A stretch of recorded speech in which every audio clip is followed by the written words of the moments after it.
Hello. We're back, live from Sidmouth with a feast of music and dance. We're here in the centre of town, bringing you more excitement from Sidmouth Festival online.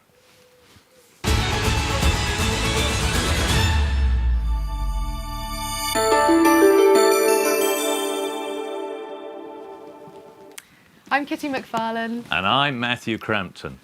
How are you? It feels like only yesterday we last saw you. And it was. We had a great evening yesterday broadcasting here from our virtual Sidmouth Festival online with recorded performances from artists all over the world, special dance features and some live music too. And tonight we've got even more. We've got music from people like Seth Lakeman, Talisk, Rachel Hare and Ron Jappy, Rosie Hood and Tom Wright, Bruce Molsky and Christina Alden and Alex Patterson, plus a couple of little-known artists called Ralph McTell and Martin Simpson. How's that for a lineup? And there's dance too from Lempster Morris. We'll be chatting here live in our pop-up studio with Paul Sartin, our live guest, and getting an amazing insight into an ongoing creative project with Laurel Swift. We'll also have Jim Causley in, and he's going to sing us some songs and have a little chat with us as well. But all of that will be happening at a little distance over there because everything we're doing tonight is socially distanced. It is. Now, if you're wondering what this is about, let me explain.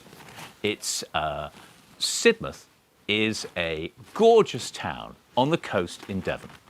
And every year, for the last 65 years or so, people have gathered here to dance, sing and play music. And Sidmouth Festival has become one of the most important events in British folk song and dance. But this year, it can't take place. So instead, the festival has gone online with 2 live shows, that's last night and tonight, and a whole week of online activities. Yeah, we had over 3,000 viewers on the show last night, which is amazing, and people getting in touch from all over the world. People engaging in the live show, but also many people that have been attending some of the huge number of online workshops that have been available and will be throughout the week. And so you can find out more about those workshops, which range from music all the way through to storytelling and dance on the website. And we even had one person write in from New Jersey in the US saying that he thoroughly enjoyed today's set dancing workshop and that maybe it'll be a kind of spark to revive the Irish tradition of dancing at crossroads. Ah, yes, please do get in touch. You can do so really easily by on the social media. Use the hashtag SidFolkOnline, or you can leave comments in YouTube beside where the show's playing.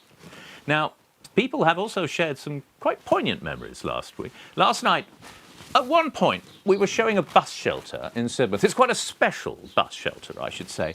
And someone wrote in to say, that's the place where I met the person I married. And that might be a good moment to mention our little competition that we've been running. It was so popular last night that we've decided to bring it back. And we're going to test your knowledge of Sidmouth town. So what we've done is Matthew has headed off around the town and taken lots of dodgy photographs in various places. And we want you to guess where he is. And so we call the game, Where's Matthew? But there's no prize, I should say. It's just the glory of being clever. And being smug. Now, I should say, Alan Bierman and his team have done an incredible job in mounting this online festival. And all the performers have been really generous in their support. And amazingly, all the online activities, all the events this week, all the workshops are absolutely free. So please jump in and make the most of them. Yeah, there is also the chance to be a Sidmouth champion over on the crowdfunder page, and there have been new rewards going up there daily throughout the campaign, which runs all the way through till Monday, but you can donate beyond that throughout the week as well, and every donation and pledge goes towards helping to secure the future of this lovely festival. And some of the rewards up for grabs at the moment include a voice technique workshop with Nancy Kerr, a fiddle workshop with John Dipper. What else is there? There's a Blowsabella merchandise bundle, and also a one-to-one storytelling surgery with Debs Newbold, which sounds really fun. And there's so much more as well, so definitely check out that. There have also been some special festive events today. Now, the jig competition took place online this afternoon, and it's just finished. And also today saw the infamous Sidmouth horse trials.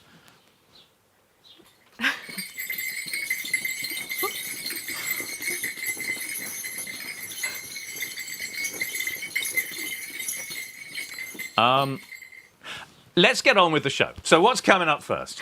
So we've got our first performance from someone who is definitely no stranger to Sidmouth audiences. He's a Devon-based artist who's played here so many times, always to a packed-out tent. And here he is singing a song that he's written as a response to these last few months. This is Seth Lakeman. Hi there. Hope everyone's safe and well. Well, with such a huge blow to the music industry, I think it's really important that people are supporting events like Sidmouth Folk Festival. So I'm going to sing this song, These Times. This is a song I've written over the lockdown.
Times they're hard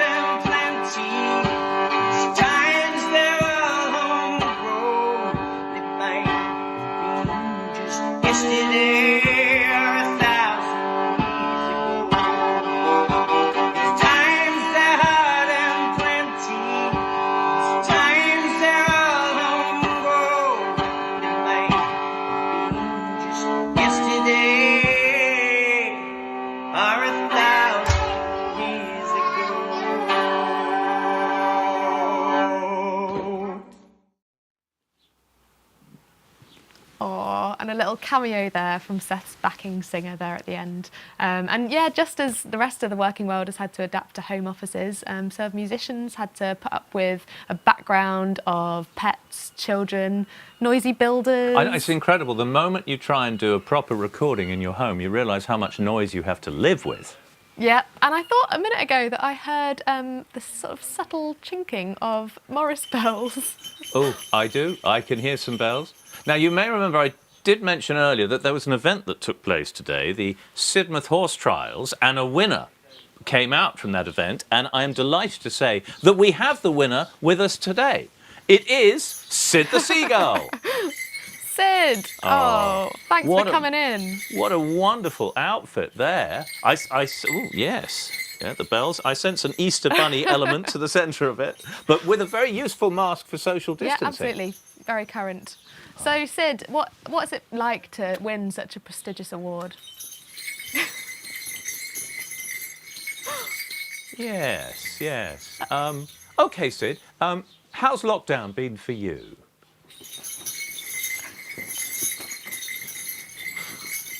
OK. Sadly, we'll have to leave it there, folks, I think. But thanks very much to Sid the Seagull. Woo! Now, on with the show. Now, Talisk formed only 5 years ago, but they've already amassed a die-hard following, and for good reason. Mohsen Amini, Hayley Keenan and Graham Armstrong create contagious music that can't help but put a smile on your face. And they've played all over the world now, and they've won so many awards, but they're joining us tonight from their homes in Scotland. This is Talisk. Hello, Sidmouth Folk Festival. We are Talisk, and we can't tell you how gutted we are that it's off this year. But not to worry, we've been busy at home and we've put together a half-an-hour virtual concert. We're starting with some high banging sets, and we're going to have you singing by the end. So get your pint and get ready to party. This is the Talisk virtual set. I hope you enjoy it, and we'll see you next year, hopefully. We're going to load up Graham and load up Hayley, and 1, 2, 3, 4.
thanks to Talisk for such a great set, and a happy birthday to fiddle player Hayley for just a few days ago. And make sure you go and follow all of the artists that are on tonight and that were on yesterday on all of their social media platforms, because they've all got really exciting things happening and coming up. But it's time, I think, to go to our first challenge for our exciting competition, Where's Matthew? So let's have a little look at the first photo. Here he is. Oh, should we remind them of what this is about? What this is all about. We thought we'd like to test your knowledge of Sidmouth. How well do you know the town? So I went round and I went into a certain level of disguise, as you can notice, socially distanced disguise, and I'm in a very well-known, recognisable place. All you've got to do is guess where it is and then leave a message on the WhatsApp, on the YouTube comments. Yeah, do get in touch and let us know where you think it is, what you think he might be up to there. But yeah, let us know. Oh, and give us your name and where you're watching from as well. That'd be nice to know. Yeah, definitely. Well, it's time now to meet our special guest for the evening. And what a guest we have. He's a rather big noise in the British folk music scene. He's classically trained, he runs choirs, he performs in a number of different guises, in a comedy duo, a powerhouse trio, and he used to perform for many years in a very large, loud band that many you'll know as Bellowhead. Have you guessed who it is yet? Well, we're delighted that he's managed to squeeze some time out of his incredibly busy schedule to join us. Please welcome Mr. Paul Sartin. Good evening. Hello. Hi, Paul. Hi, how are you doing? I'm fine, thanks. I've got to say, actually, the guess where Matthew is competition. Oh, don't give the answer away yet. No, I don't think it's you, because actually it's far too stylish to be you. Ah. Oh, gosh. You know what? It was really funny when we were walking around, the amount of people that actually recognised Matthew while he was wearing that disguise. It's quite true. It was really... just didn't bat an eyelid at it. It was my shining path days in the past that people recognised me from. So it's good to have you here. Yeah, and you've been a big part of Sidmouth for so many years. And like, when did you first start coming here? How long ago was that? This is my 25th really consecutive year. Wow. Yeah. Oh, wow. So I felt I just had to been come born back. when you first arrived. I was waiting for that. You charmer. So I've worked out actually that I've probably spent 1/100th of my life here at Sidmouth. In total, 100? 1% of your life has been spent breathing this beautiful Devon Oh, air. Yeah. That's lovely. Ah. And have you got some really fond memories of back in the day?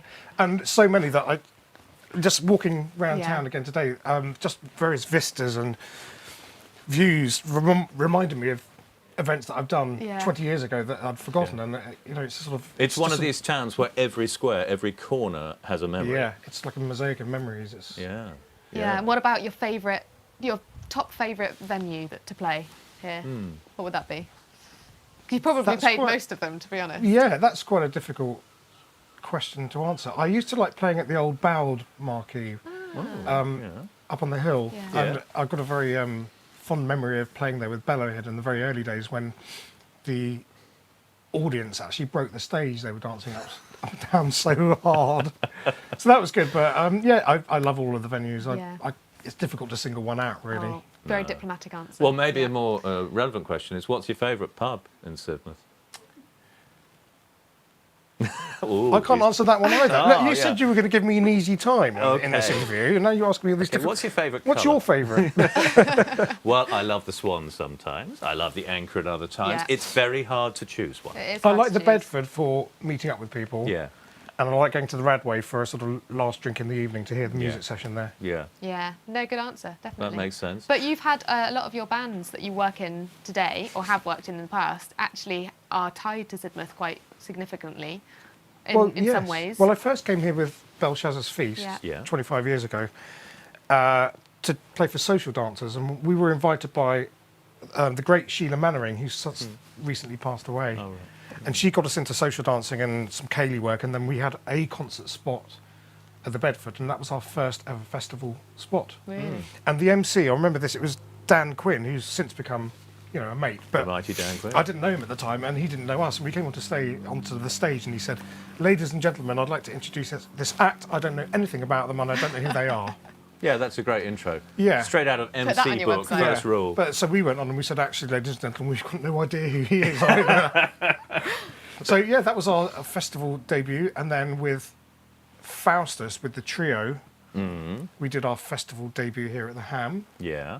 in 2008 or 9, I think. Oh, right. And I think with Bellowhead, that incident I told you about, Yeah. that was either the first or second festival Yeah. spot we'd done as well. Actually, so what you said about Paul Hutchinson, you started out playing for dances, Yeah. where you probably don't get to talk much. Or do you? you get When to- did the Get to talk shout. elements? It's such a crucial part of Well, Belshazzar's. the thing is, when you play for dancers, for social dancers, you get one tune and you have to play it a million times. But it also takes the callers quite a long time to teach the dancers. So during that section, we were just sitting there idly, just chatting and telling jokes. And Dave Mellinson used to publish a colouring book for kids, a Sidmouth colouring book of all the instruments, and I redesigned it. And when I had my It's own another skill he's got, Well, redesigning books. Once I had when I had my own children, I threw it away because it was pretty obscene.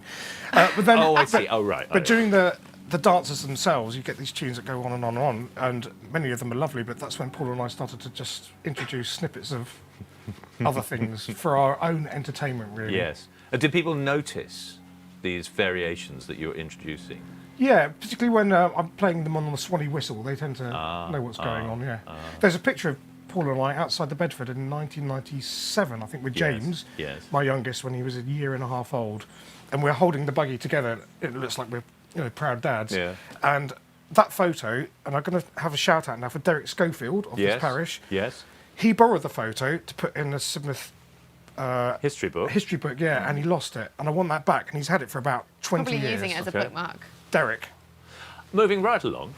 So you've been running choirs and workshops here at Sidmouth. So what's happening now with the online festival? It's still going ahead, isn't it? Yes, I mean, all sorts of online things going on in terms of, there were, I think, 3 different choral sessions. Yes. And then music sessions, people playing along as if they would in the pub and so on. Yes. So one of the choirs is with you, and one of the choirs is with Sandra Kerr. Yeah, I think she's doing 3 sessions. Okay. Yes. And I think Hazel Askew is doing 1 session. Oh, and yes. I'm doing 1 session on Tuesday evening. What format do you think that will take? Well, I've been doing choir workshops for the whole of Breakdown with my own choir, the Andover Museum Loft Singers. And we've found a format that works. I mean, you're making the best of a bad job, really, to be honest. Well, difficult job. Is that because of the latency issues The latency, and the you problems can't of sing delay? together. Exactly. Yeah. So I will teach the lines, and I'll mute everyone, and they can sing them in their own sitting rooms, which could be quite a blessing. Can't hear them, and then we'll all sing it together at the end. And my choir have actually done a virtual performance, a video performance of it. Yeah. So we'll sing along with them. At Is the that one end. of the ones with lots of pictures? It Yeah, looks like, it is. Celebrity Squares or Yes, Blanky yeah, Blank. yeah, yeah. Yes, Where everyone positions themselves in front of like a very erudite bookshelf. Oh, yes, that's it. Yeah, Carefully or the curated beginning of the backdrop. Muppets as well. So that's the format Tuesday night will take, and we're going to work on a song called "Sing Out," and the music dates back to the 18th century. It's a shape note Oh, lovely. song, Oh, great. but the words were written more recently by the late Sarah Morgan, who Yeah. again many people will know. Yeah. And it seemed very apt for this time, Yeah, the yeah. idea of singing out. And Yeah. with the choir stuff I've done, and I hope this happens on Tuesday, it's not actually just about the music, it's about the idea of getting together and having Yeah. community. And for my choir, some of the members are quite isolated. So during the sessions, we've had breakout rooms where we've had a chat, and we've been swapping gardening tips and Yeah. talking about how to get a haircut and all sorts of things Well, like that. online proximity was at a time of social distancing. Yeah. Yeah, it's gonna been do a its own. blessing, and you've done some other things like that over lockdown. Because I was going to ask you what kind of things have you done, and have you been online much? But you mentioned earlier something about working with the elderly. Yes, yeah. I've for VE Day, Yeah. I did a series of 10 songs and tunes, things like Lily Marlene and White Cliffs of Dover, and things which, I mean, I'd say they are folk songs because they're in the collective consciousness. Yeah. And I put them onto a USB stick and also put them onto YouTube channel. And then a friend of mine who works in a care home, she's the activities coordinator, took that round the rooms, because at that stage, and I don't know if it's still true, people in residential homes were being isolated to their own rooms. Yes. Yeah. Which must be Yeah. absolutely torturous. And they weren't allowed to see their families either. I mean, the amount of distress. So to have something like that going around the rooms, And apparently there was Except they got Paul Sartin coming round to Yeah, their yeah, room. yeah. So, Yeah, I was waiting but for that. still, yeah. Well, hopefully it made them laugh then. It's And begun. apparently there was a 93-year-old former Spitfire pilot joining on one of the songs. Oh, wow. So we developed that, and I've got some funding from Test Valley Borough Council Yeah. near where I live to do songs for seniors, and that's going to take a slightly different format, and that we've done a survey of the top 20 songs that people who are now elderly want, because it's not war songs anymore. No, because they're older. Yeah. Yeah. Or they're younger. I mean, those songs are too old. Yeah. Also in lockdown, I saw some lovely Folk in a Field you did, and something with Whitchurch Folk Club, wasn't it? Well, yes, John Wilkes and I, who, again, John comes down here quite a lot, he and I, with some friends, run the Whitchurch Folk Club, which we obviously haven't been able to do. So one evening, John just phoned me up and said, right, let's do some music in the field behind my house. And it was just the two of us, and we had some tunes, and we put it on YouTube. Yeah. And then Lovely because field. distance... It's a beautiful field. Yeah, it's I've walked lovely, isn't around it? Well, it was what's really special is that field was under threat from development, and we've managed in the last year to save it. Oh, have you? wow. Brilliant. So the second and third sessions, we just put the word out a bit, and word got around, so we had a few people coming because lockdown was easing. Yeah. And the last session we did, we got John Spires to come and join us with his partner Amanda Watley, and my youngest son Joe, Yeah. and his friend Luke. So we had a little band there, and people brought wine and picnics and things. Oh, and all the fantastic. dogs came out, and the children Yeah. running around. There's something really special about Whitchurch Folk Club as well, because I had my first trip there just last year, and it's a really lovely club. And one thing that I really loved about it was the fact that it kind of encouraged young musicians to come through and support the main acts. We always have a young local person as the support act, and they don't have to play traditional folk music. They can do their own genre, but they have to include one traditional piece. Right. Yeah. So the first one I think we did, or first or second, was John Wilkes' son, Yeah. who is of mixed Japanese and English heritage, Yeah. and he played a Japanese folk song. Brilliant. Yeah. Now, soon, in a moment, we're going to hear from Laurel Swift talking about her project Travelling with Thomas. Yeah.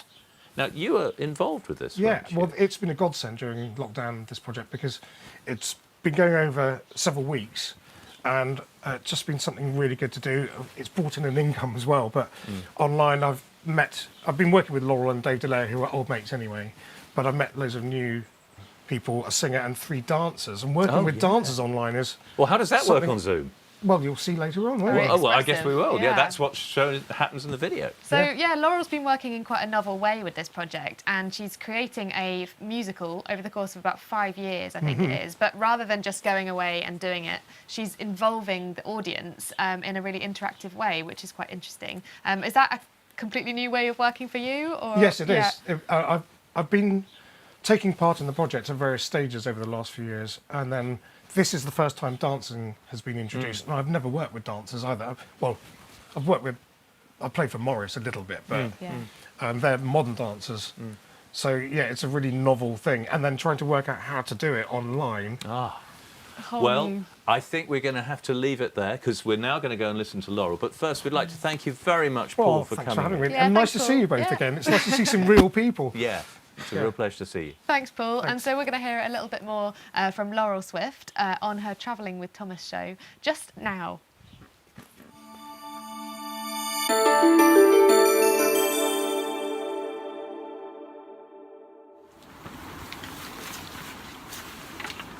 Laurel Swift. Hi, Finn. How are you? Good afternoon. Good afternoon. I'm good, thank you. How are you? Yeah, I'm all right. Great. So, people from Sidmouth will know you from Morris Offspring and from the youth program Shooting Roots. But I've been hearing about a new project called Traveling with Thomas. What's that? Travelling with Thomas is a folk musical in the making. What's that mean, in the making? It means basically I wanted to write a folk musical and I thought it would be really fun to write it in public so that people can see into the process, see behind the scenes as we go along. Yeah, that's really interesting. And are you doing this by yourself or are you collaborating? No, I'm collaborating with a brilliant theatre designer, Lizzie Watts, who some of you will know from Shooting Roots. And we're working with different groups of artists as we go through the process and want to try out different pieces and different ideas. And I've been hearing about Traveling with Thomas for years because I hear that it's a multi-phase process. And Multi-phase process. that's This what is I said. When you get Americans to interview you, all the words come out funny. A multi-phase process. Good job. And you are now in phase 2, but what was the first bit? Yeah. So we, the first year, I wrote music, Lizzie made artwork, and we explored different parts of the story, and just to kind of get the feel of the world in which the story happens. What world does the story happen in? That's a good question. So we're using the story of Thomas the Rhymer as our kind of backbone, as a skeleton, if you like. So we can bring in all sorts of other things, but basically Thomas and the Fairy Queen meet, and the stakes are high, and they have an adventure. And in the first year you wrote the music and had some artwork, and now you're moving on to the second year. What are you doing now? Great. So still writing music, still exploring different things, still looking at different aspects of design around the story. And we got funding from Arts Council England to work with movement artists, and the first phase that we've just done, we worked with dancers, and we worked with 3 brilliant contemporary dancers, and yeah, they were choreographing things to just look further into to kind of bring it to life a bit more and start to explore the story in more dimensions and tell the story in a different way, and yeah, just begin to, I've not worked with contemporary dancers properly before, so it's a chance for me to explore their language and see what sort of things they can do. And you're going to put on these showcases in front of audiences, and what's the audience role? Great. So I think when you make a piece of work, you kind of, I don't know how I really feel about it until it's in front of an audience and I can see how people react to it and which bits they respond to, and it kind of, you know, when you say something out loud, you then realise whether or not you agree with what you just said. It's kind of a bit like that. So I think I didn't want to work really hard on this thing for 5 years is average to make a musical. Work hard on it for 5 years, put it in front of an audience and been like, oh no, that's not what I meant. I was like, I want to involve people the whole way through. So audiences are involved and they're invited to participate. Absolutely. In a complete, nobody's going to get put on the spot. It's going to be fun and safe and friendly. But there will be opportunities throughout to give feedback and to make choices and to tell me what you think I should do. Doesn't mean I have to listen to it, obviously, but it's really nice to hear what you think and hear what you've got to say. So a Sidmouth audience, if people come from Sidmouth to see this show, they'll get to do that also. Absolutely, yeah. That's fun. And when can they do that? Monday the 3rd of August, this Monday coming, 7:30 p.m. here. In your garden. Not here in the garden. Here on Zoom, through the festival's programme. Yeah. That sounds fun. I hope so. I hope it'll be really fun. I'm excited. Me too. All right. Hope you are too. Hope you can come.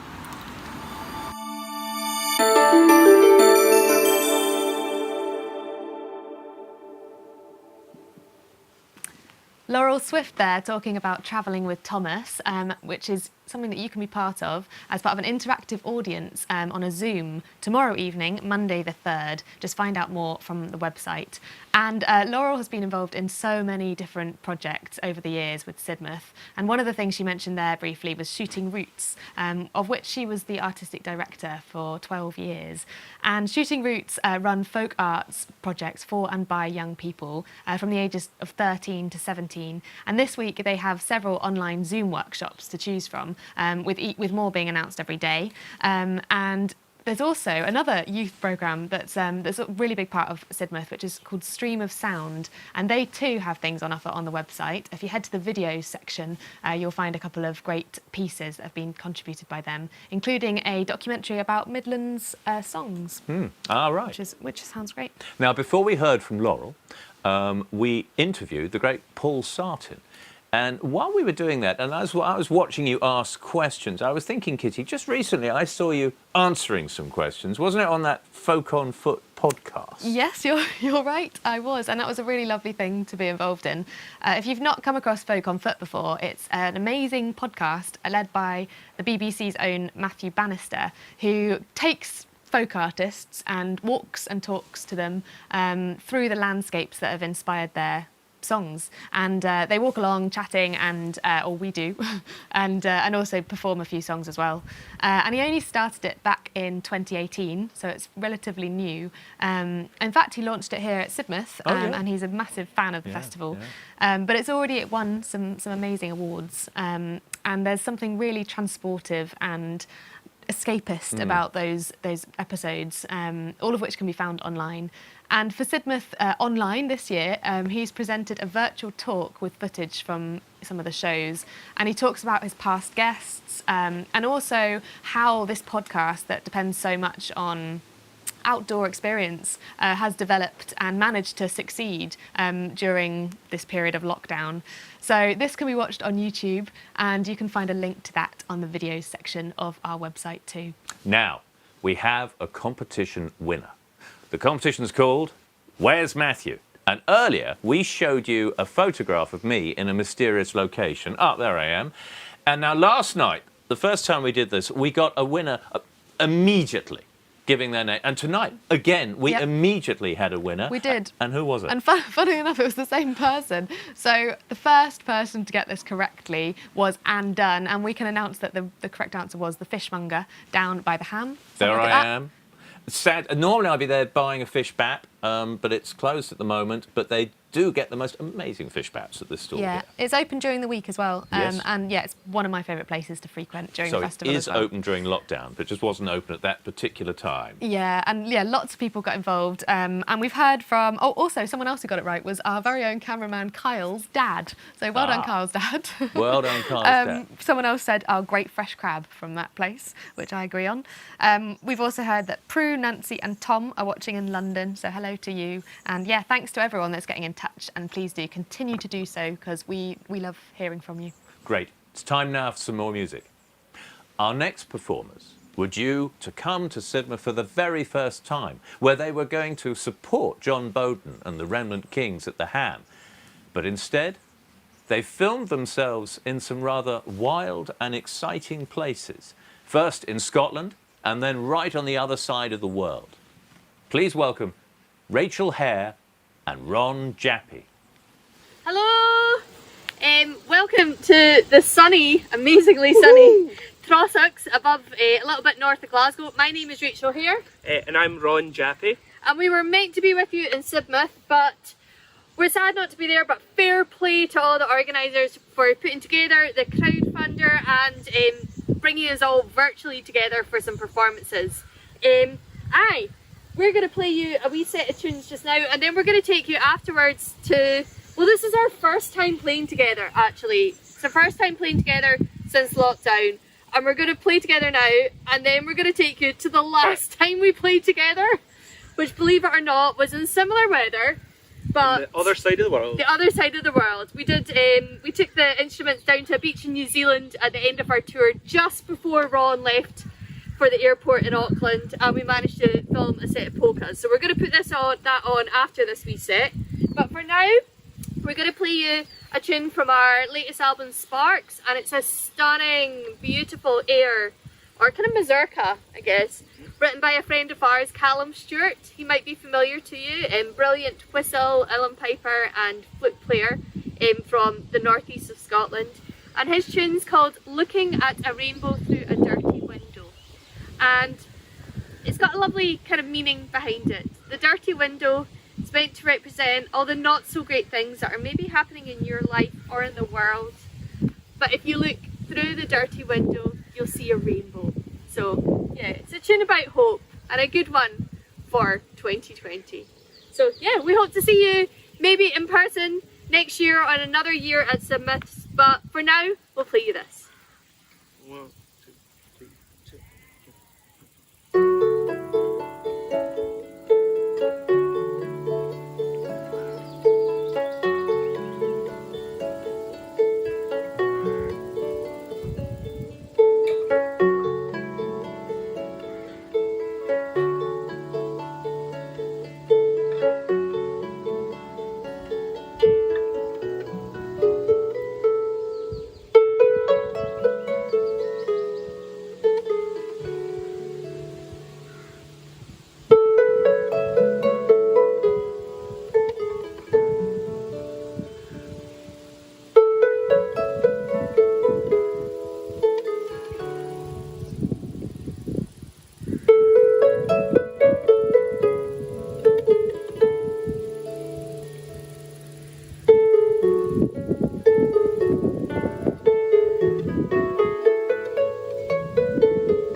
I want to be on that beach. What a place to make music. That was Rachel Hare and Ron Jappy performing a set of polkas in New Zealand. And earlier in the Trossachs, they had a track from their latest album, Sparks. And the track is called Looking at a Rainbow Through a Dirty Window, written by Cullum Stewart. And don't forget that as well as all of the artists that you're seeing throughout the evening, there are also loads of other online films and filmed sets from other artists that are available on the website. There really are loads of videos on there to check out, but just a few of them are Breacher Campbell, Saul Rose, Ewan McLennan and Jack Rutter. Now, you may have noticed there's actually a third presenter this evening. And this third presenter is not applying strictly the principles of social distancing. For this third presenter stands between us. It is, of course, Maurice Morph. Maurice Morph, oh, he's just brilliant. I love him. He's like a gorgeous little talisman. So Maurice Morph has been created by Peter Lord of Aardman Animations, and he's just wonderful. He was one of our most highly prized crowdfunding rewards that went really quickly and raised loads of money towards the crowdfunder. So yeah, thanks for that. And he's soon going to head to his new home. Yeah, but for now, he's with us all evening, and we'll do a full in-depth interview later in the show. But now we have our next guest, and we're delighted to introduce him here. He's a lovely man, and he's a local man. He's a Sidmouth regular, performing his show called Cream of Devon. And last year, he appeared as part of the Dartmoor at the Seaside show. Please, will you welcome Jim Causley? Thank you very much. Hello. Hello. So how are you? You must have been coming to the festival for a few years, is it? Quite a few. Apparently, I came in my carry cot. Really? The first time. Really? So that dates it, yeah. And so would you say can't it's fit been anymore. pretty regular attendance over all those years? Yeah, pretty much, yeah. I don't think I've missed many. So it's one of the things you fixed in the diary, Yeah, and it's going to be there. definitely. Because you're a Devon boy. I am, yes. From how far away? I'm from a village called Wimple, which is just inland, about 10 miles or so, something like that. That yeah. way somewhere. Yeah, that way. Where's he?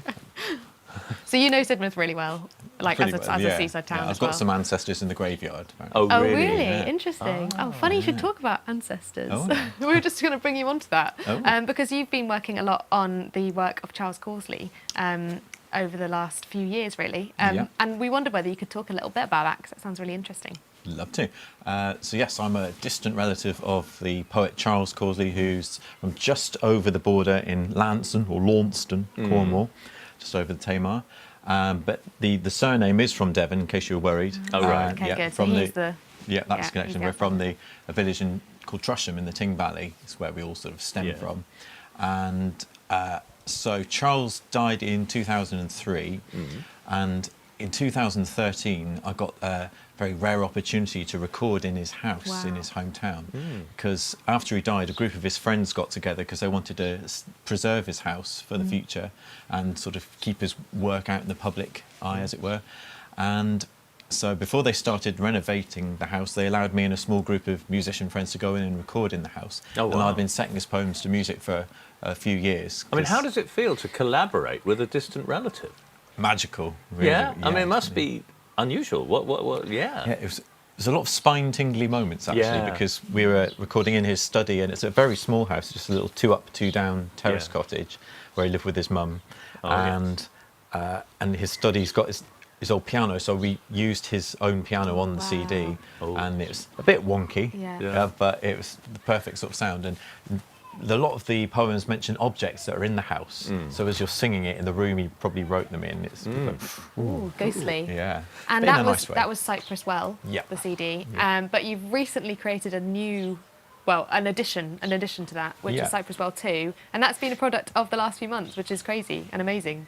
Yeah, well, it was sort of, lockdown kicked me Lockdown into it. syndrome. Was it something that you'd been thinking of doing anyway? It was actually, Yeah. because I've been writing a lot of my own Yeah. material, especially during the lockdown as well, Mm-hmm.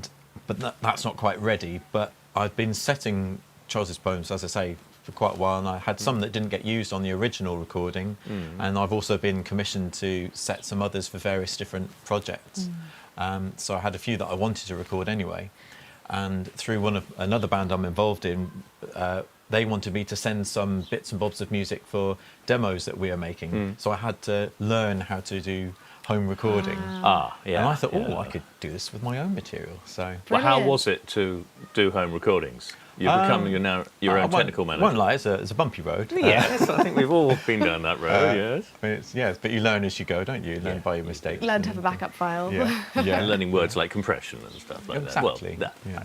Yeah. And then learning what bit of equipment you should have bought instead of buying the one that you bought first without researching it properly. Things like Exactly. that. And Yeah. then suddenly gets a bit expensive then after Yeah, a while. yes, it can be So expensive. when can we see Cyprus 2? Cyprus That's World available 2? now from my website, Right. and it's entirely homemade.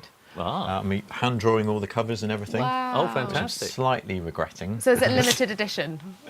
It's It's going to have to be limited edition. As to how long my wrist lasts. Yeah.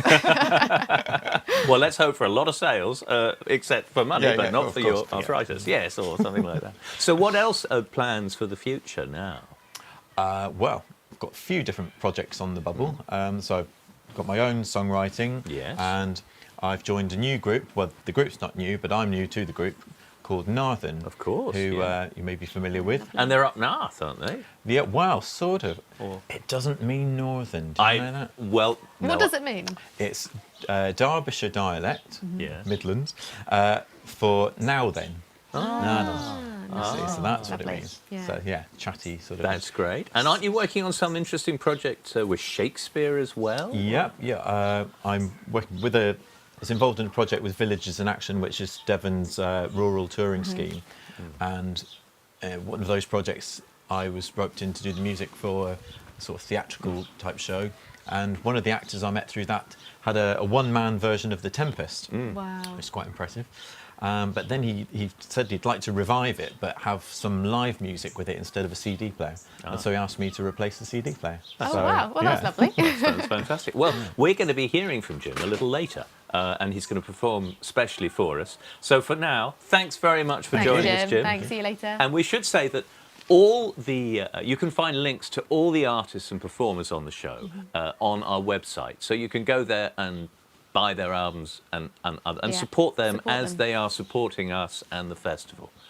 Now, it's time for some dance.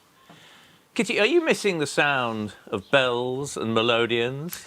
Yeah, funny. It's like this weird sound that I can't. It's ringing in my ears, but it's not actually there. Exactly. I mean, I really am. Sidmouth just isn't the same without these sounds. And it's not the same without all the amazing Morris sides who fill the town each festival. But let us now offer you a little compensation. To give us a taste of what we're missing, we have a special bit of dancing from Lempster Morris. It's a socially distanced version of their Herefordshire dance, Tom Poston's.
I love the masks. They suit the Morris look. And of course, in the past, dancers often had to disguise their faces. That was Leinster Morris with a socially distanced version of their Herefordshire dance, Tom Poston's. And if you want some more Morris magic, head to the website later where you can see today's jig competition online. Absolutely, and news just in from the crowdfunding site that we've just reached £90,000 on the crowdfunder, and that's all down to you. So thank you so much to everyone that has donated or pledged. There's still some amazing rewards, so please do have a look through them all and get involved. That's a brilliant result. And we've got another result for you now. I think we have the winner of No, we're going to go over to the first photo, I reckon. Oh. There are. It's not a winner. I'm getting ahead of myself. Because the question is, where is Matthew? And so we have... Oh, here he is. Now, just to remind you what's happening here, I'm disguised myself into odd places around Sidmouth to test your knowledge. If you know where that is, then please get in touch on the YouTube channel or social media, but the YouTube channel best. And if you can, say who you are and where you're writing in from. Yeah, absolutely. Get in touch, let us know what you think, where you might be, and if you have any particular memories of this place in Sidmouth as well. It sounds like there's a helicopter already on the way over to look for you. So, back to the music. This next artist is someone that's associated with EFTUS in quite a big way, in that she's played in the past on the Bedford Hotel stage, and Sidmouth work with loads of partner organisations, and EFTUS is one of them. EFTUS is the English Folk Dance and Song Society, and they play a really big part in supporting and helping young artists reach bigger audiences, and the Bedford Hotel is their main stage, and I've seen so many artists there that have just been brilliant. And Rosie Hood's played there before. She was due to play the Bedford again, and also several other venues throughout the festival. She's from Wiltshire originally, and she's really interested in singing songs from her native county. So let's hear from Rosie Hood, and accompanied by Tom Wright.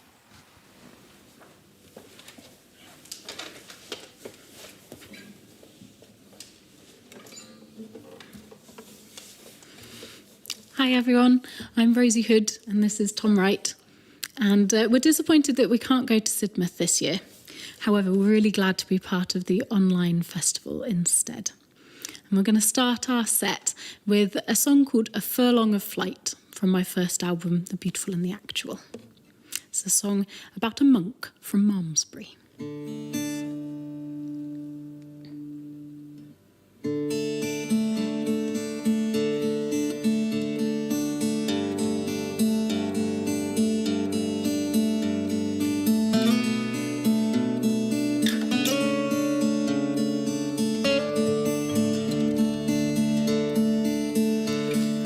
Searched the heavens, scoured the skies, they call to me, I long to go.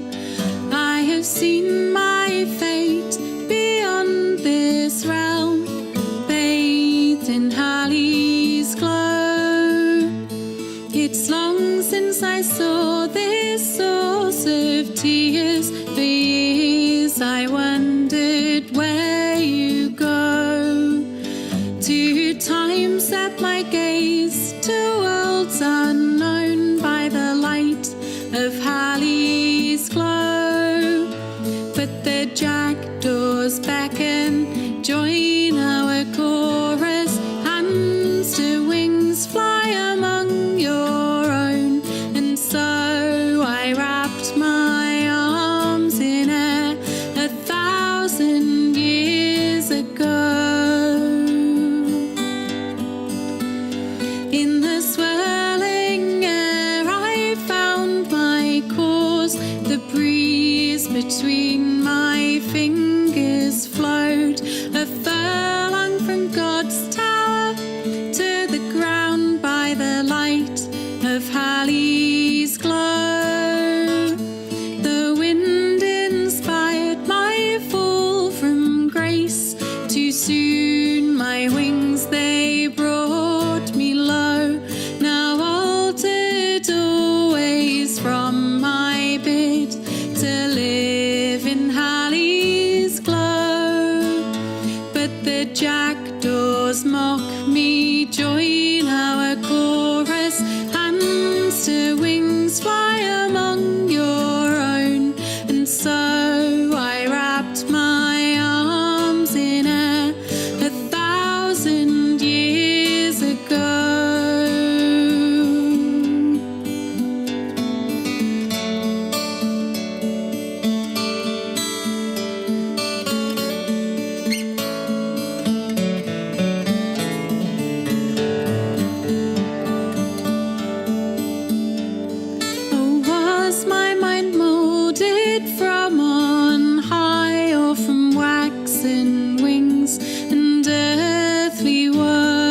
die is cast, the answer no.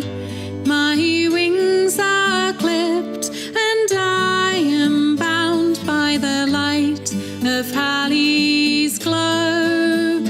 But the jackdaws beckon, join our chorus, and to wings fly among your own. And so I'll wrap my arms in air when I am called to go.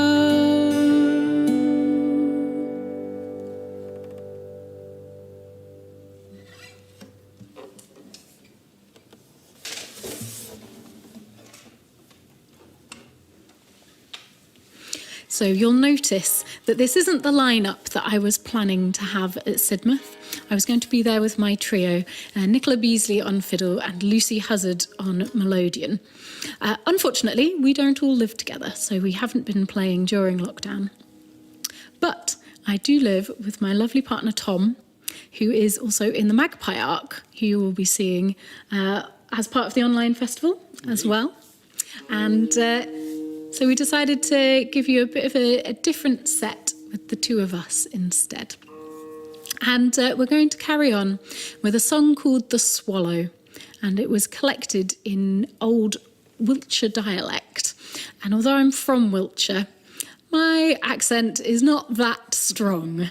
So I have changed it a little bit. There's a few words different, but it actually had a melody collected with it too. So this is the tune and the words that came from John Akerman's book, Wiltshire Tales, and that was published in 1853. So a nice old song for you, The Swallow.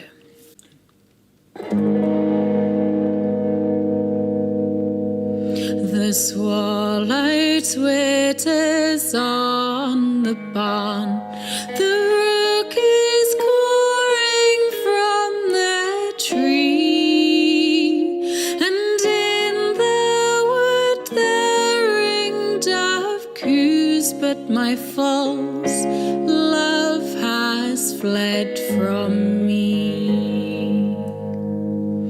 Like tiny pipe of wheat and straw, the wren his little note does swell, and every living thing that flies of his true love does fondly tell.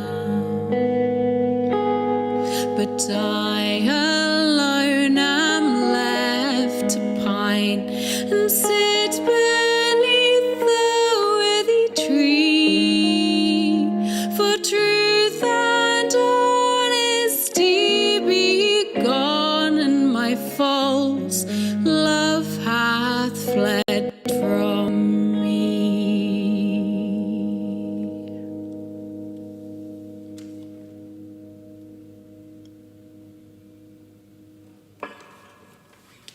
Nice.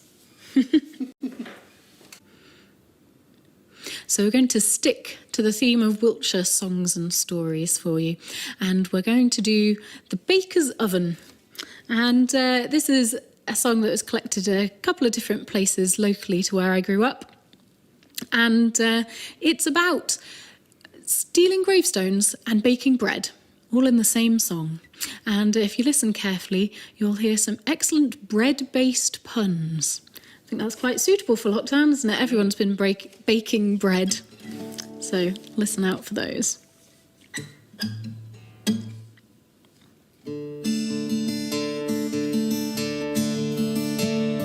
Job Jenkins was a baker, a very honest elf, and by baking crust and crumb he made a tidy crust himself. But Job, he lived in better days when bills were freely paid, and bakers were thought honest men, for bread was never weighed.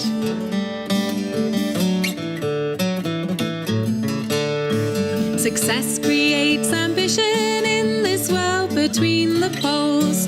Job thirsted after office, even though a master of the rolls. Job's patience, it did not tire out, as quickly did appear. They very soon appointed him as parish overseer.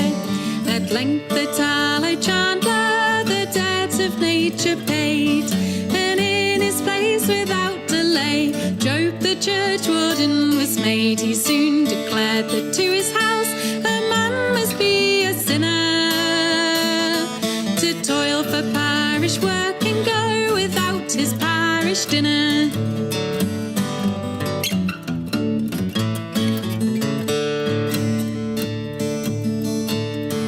While strolling through the churchyard, he saw some old tombstones that long had marked the resting place of some poor old neighbours' bones. These bodies have long gone to dust, the stone's no use, he said. They'll mend the bottom to my oven and improve my bread. Tom Snooks, the parish mason, a very sporting blade, who in race horses and the dead he had done a decent trade. To him Job gave the order, regardless of amount, and charged it to the parish in his next half year's accounts.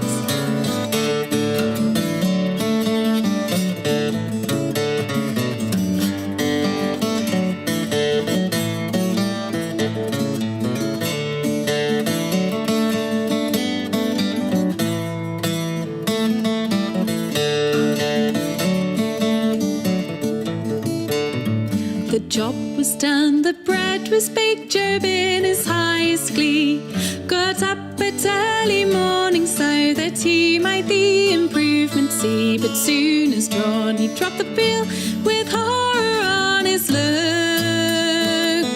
and roared out like a madman and knocked down Tommy Snooks. Get up, you wretch, and come and see the blunders you have made. Your tombstone bottom sure will prove a death blow to my trade. He took him to the bakehouse where a curious sight was seen. The words on every loaf were marked that's on the tombstone beam.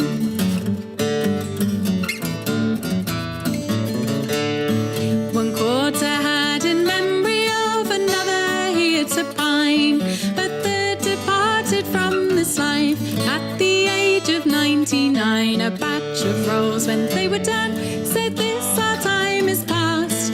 Thus day by day we pine away and come to this at last.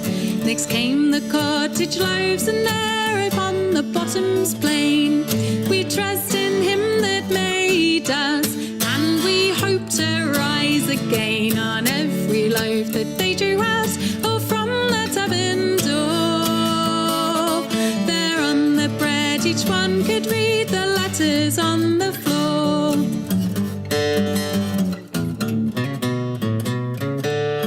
Now Snooks he turned away his head, his laughter to conceal. He said he thought it was a knobby way of making a bread seal. Says Job, the seal has sealed my fate. How can I sell my bread to feed the living when it bears the memory of the dead?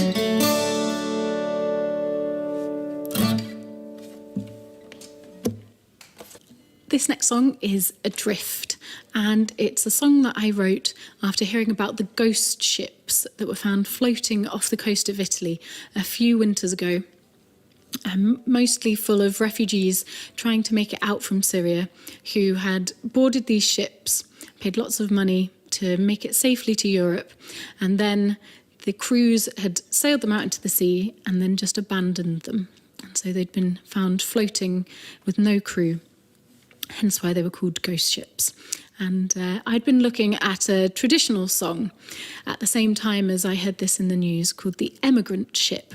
So it started off life as that, and I rewrote it into The Immigrant Ship, and think about all those similarities between the journeys that people make over vast distances, often over water, trying to find a better but really a safer life.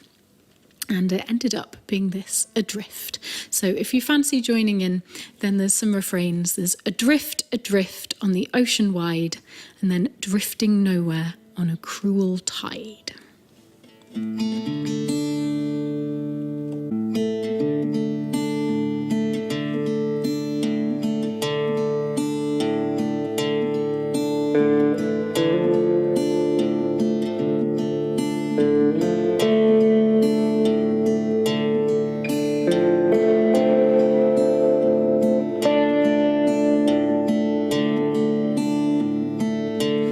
In winter's grasp, a ghost ship found, adrift, adrift on the ocean wide, floating far from life or land, drifting nowhere on a cruel tide.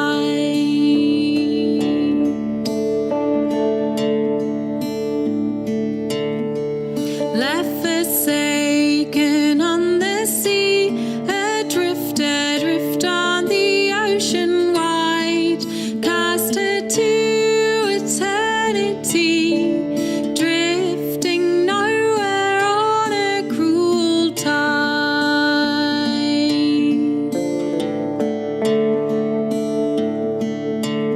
A livestock ship from a foreign shore, adrift, adrift on the ocean wide, many hundreds stowed aboard, drifting nowhere on a cruel tide.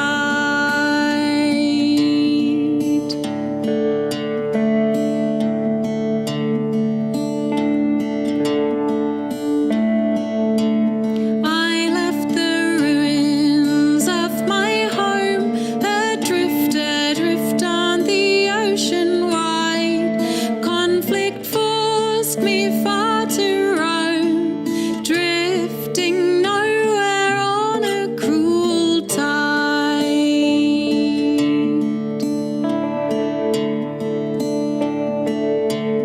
All my life's riches, they were plundered, adrift, adrift on the ocean wide. Promises ripped asunder, drifting nowhere on a cruel tide.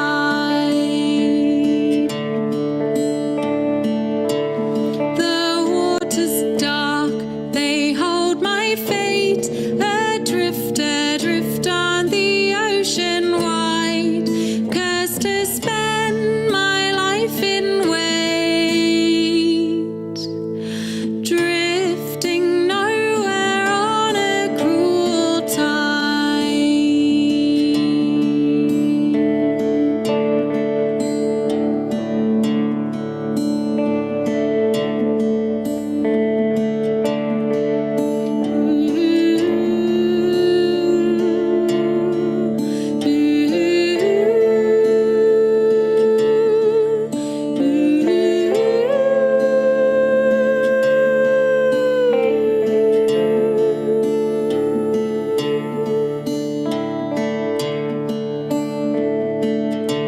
Show me a port far from the deep, adrift, adrift on the ocean wide. Let me feel grass beneath my feet, no more adrift on a cruel tide.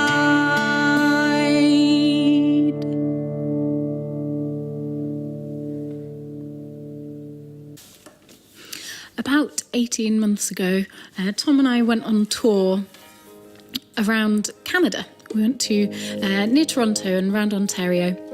I used to live out there, and we have some great friends who put on some concerts for us. And we thought that as part of that tour, we would do a cover by a famous Canadian artist.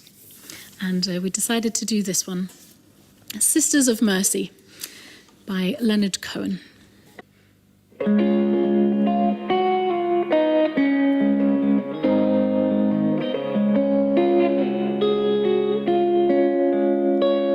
Oh, the Sisters of Mercy, they are not departed or gone. They were waiting for me when I thought that I just can't go on.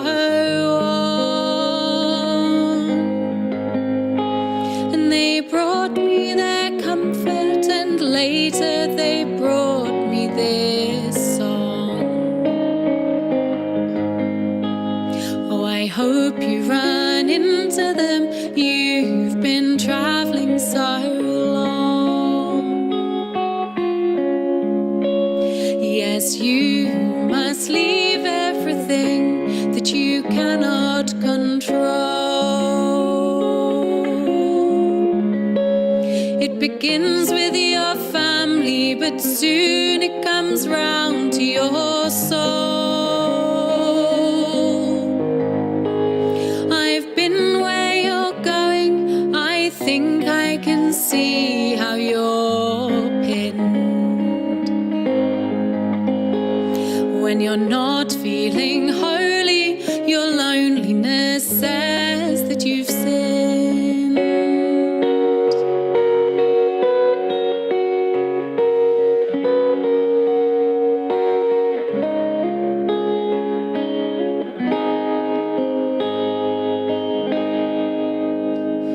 Well, they lay down beside me, I made my confession to them.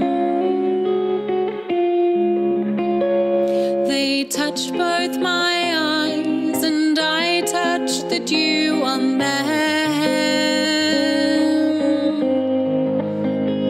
If your life is a leaf that the seasons tear off and condemn, they will bind you with love that is gentle and green as a stem.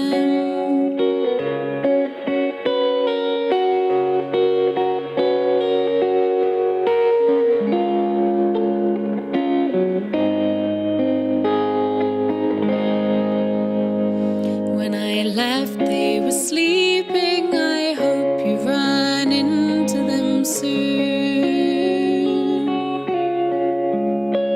Don't turn on the lights, I can read your address by the moon. And it won't make me jealous if I hear that they've sweetened your night. We weren't lovers like that, and besides, it would still be alright. We weren't lovers like that, and besides, it would still be alright.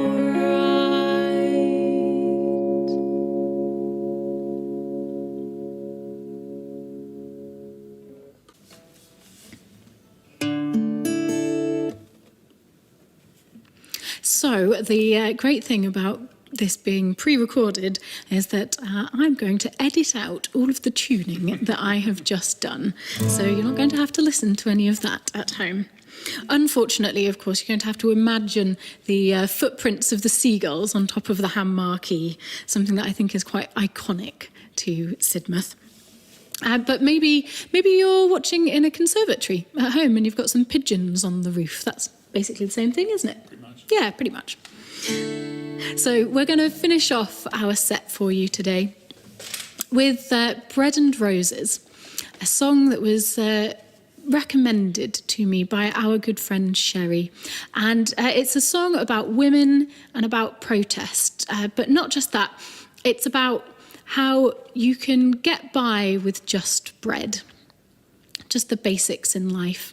But really, what's the point without the roses? So I feel like all of these things that we enjoy doing, singing and dancing and going to festivals, spending time with friends, those are the roses. And I think we're really appreciating them even more now and managing to do them just in slightly different ways. So we will leave you with this, Bread and Roses. If you want to join in, that's all you need. Bread and Roses, Bread and Roses.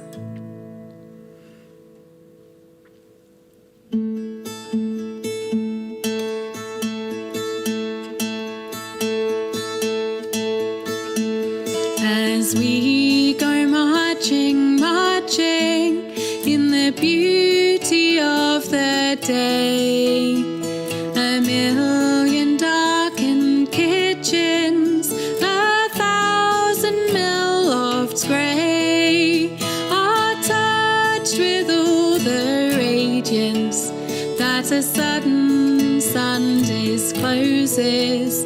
For the people hear us singing bread and roses, bread and roses.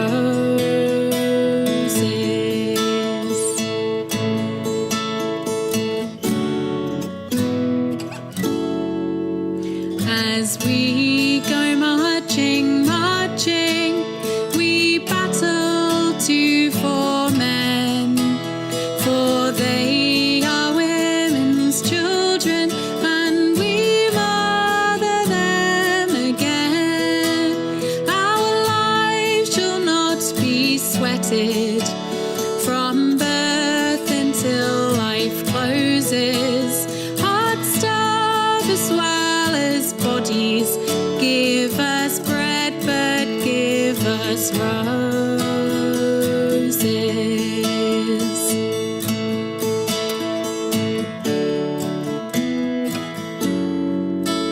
As we go marching, marching, unnumbered women dead go crying through our singing their ancient cry for bread. Small arts and love and beauty, their drudging spirits new. Yes, it is bread we fight for, but we fight for roses too.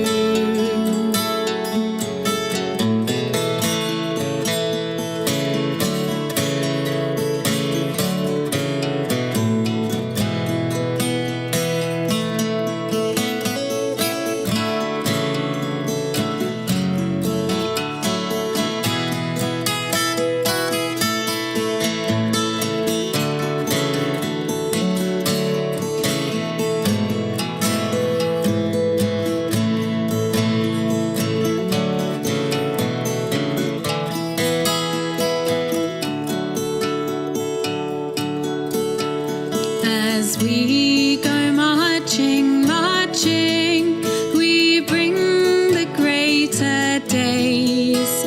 For the rising of the women means the rising of the race. No more the drudge and idler tend the toil where one reposes, but a sharing of life's glories, bread and roses, bread and roses, bread and roses, bread and roses.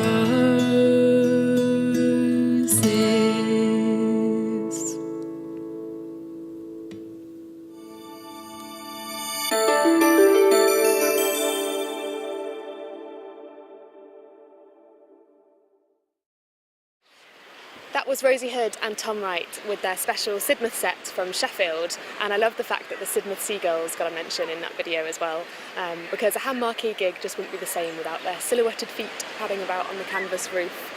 And talking of seagulls, I've made a trip to Jacob's Ladder, which is one of the seafront's highlights, because of course Sidmouth has this incredible position on the striking Jurassic coast, and there are loads of people swimming about in the sea and out with kayaks and paddleboards today. And someone who knows this coastline really well is our live guest, Jim Causley, who we heard from earlier on live in interview. He's a prolific songwriter, musician, and a champion of traditional song. Let's hear some music live from the fabulous Jim Causley. Hello. Thank you very much for joining me. It's lovely to be here in Sidmouth. I think we're in Sidmouth. Hard to tell. No, we definitely are. I did wonder if they were really going to actually film it in Sidmouth, or it might just be like a sort of industrial estate in Surbiton, but really is Sidmouth. So we mentioned Charles Causley earlier, and I'll do a few Charles Causley poems. I'll do you what's probably his most famous poem. That's Timothy Winter's, and I first heard this one in a folk club actually, being sung to the tune of Pop Goes the Weasel. No, Girls and Boys Go Out to Play. Similar tune. It's a lovely tune, but it's a bit annoying after a while, so I came up with my own version. So this is my take on Timothy Winters. Timothy Winters comes to school with eyes as wide as a football pool, ears like bombs and teeth like splinters. A blitz of a boy is Timothy Winters. His belly is white, his neck is dark, and his hair is an exclamation mark. His clothes are enough to scare a crow, and through his breeches the blue winds blow. When teacher talks he won't hear a word, and he shoots down dead the arithmetic bird. He licks the pattern off his plate, and he's not even heard of the welfare state. So come one angel, come on 10. Timothy Winters says amen, amen, amen, amen. Oh, Timothy Winters, Lord, amen. Timothy Winters has bloody feet, and he lives in a house on Suez Street. He sleeps in a sack on the kitchen floor, and they say there aren't boys like him anymore. While old man Winters, he likes his beer, and his missus ran off with a bombardier. While grandma sits in the grate with a gin, and Timothy's dosed with an aspirin. Welfare worker lies awake, but the law's as tricky as a 10-foot snake. So Timothy Winters, he drinks his cup and slowly goes on growing up. So come one angel, come on 10. Timothy Winters says amen, amen, amen, amen. Oh, Timothy Winters, Lord, amen. At morning prayers, when the Master helps the children less fortunate than ourselves, and the loudest response in the room is when our Timothy Winters roars amen. So come one angel, come on 10. Timothy Winters says amen, amen, amen, amen, amen. Oh, oh, Timothy Winters, Timothy Winters, Timothy Winters, Lord, amen.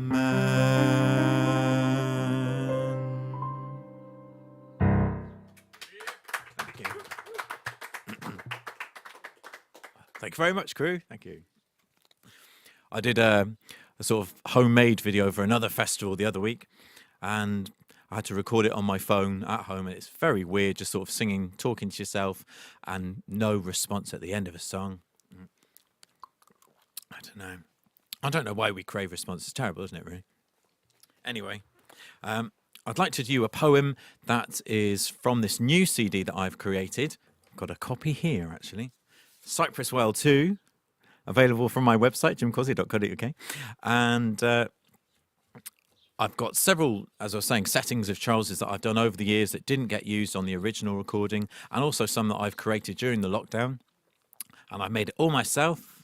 And this is one that I was asked to set to music a few years back by the Causey Trust, and it was actually suggested by an old friend of Charles's called Michael Hanker, who is still working in Germany as a lecturer there in English.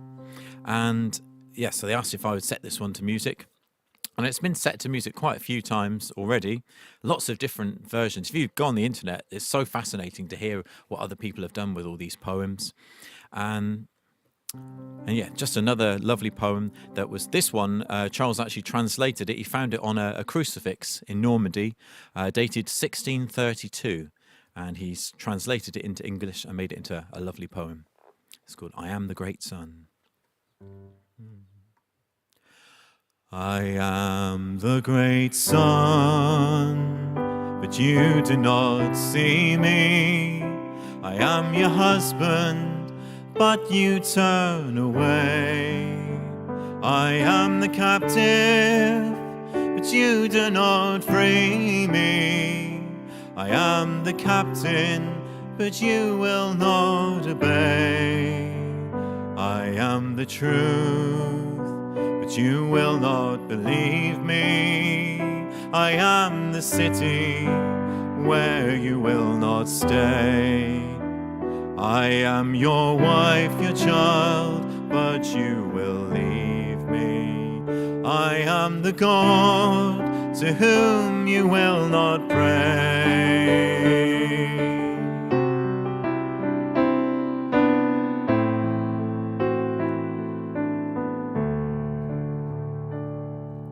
I am your counsel, but you will not hear me. I am your lover, whom you will betray.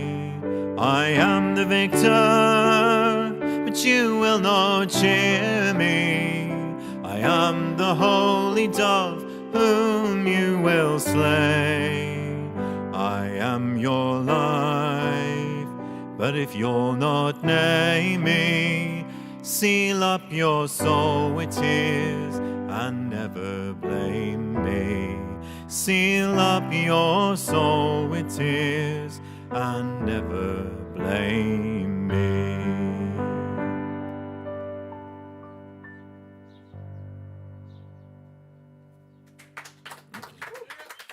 Thank you very much. Okay. Right. Oh, going to do some accordion numbers now. So, another thing I've been up to during the lockdown is composing some more of my own original songs. No shortage of inspiration, oh no. But they're not quite ready yet, so I thought I'd do you some of the tried and tested old favourites. And I live now, I'm originally from East Devon, but I now live on the northern edge of Dartmoor. And I got involved with a project in that part of the world that's all about celebrating the tin mining heritage of Dartmoor. And had to come up with a song for that project. And I must say, I didn't know an awful lot about tin back then, but since then I've learned a great deal about tin, and I'm now very enthusiastic about tin. So, again, I'm not the first to write a song about tin. Another Devon folk singer also wrote a song about tin mining in Cornwall. It's a lovely song, but he missed a trick because there's a rich seam of tin mining history in Devon, and so that's what this song is all about, and it's called Pride of the Moor.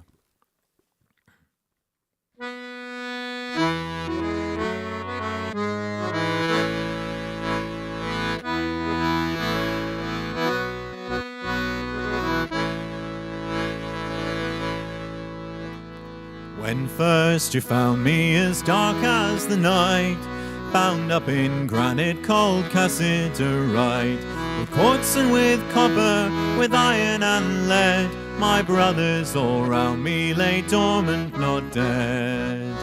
Well, the streams of the moor where first I was found, before wheels uncovered my load underground. A fiery dragon lights up the night sky, as a will-o'-the-wisp tells their Stanham hard by.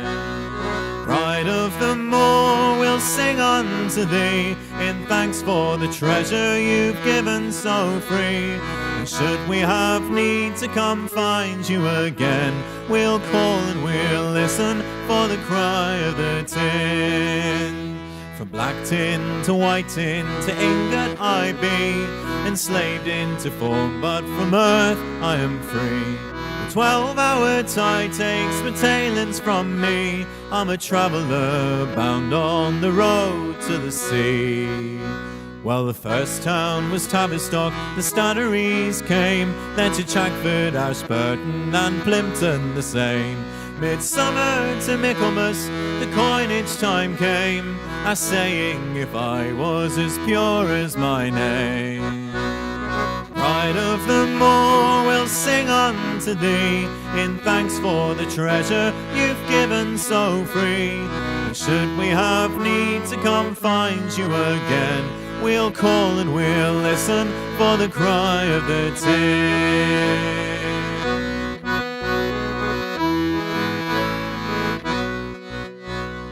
For millions of years lying under the land, anticipating the coming of man. With fire and stone tools in barrow and hoard, I became your fine jewellery, your shield, your sword, your bowl, your tankard, galvanised ore, and now used to solder as I did once before. Of all forms I've taken without word, without choice, like the church bells of Dartmoor that sing with my voice. Pride of the moor will sing unto thee, in thanks for the treasure you've given so free. And should we have need to come find you again, we'll call and we'll listen for the cry of the tin. Pride of the moor will sing unto thee, in thanks for the treasure you've given so free. And should we have need to come find you again, we'll call and we'll listen for the cry of the tin.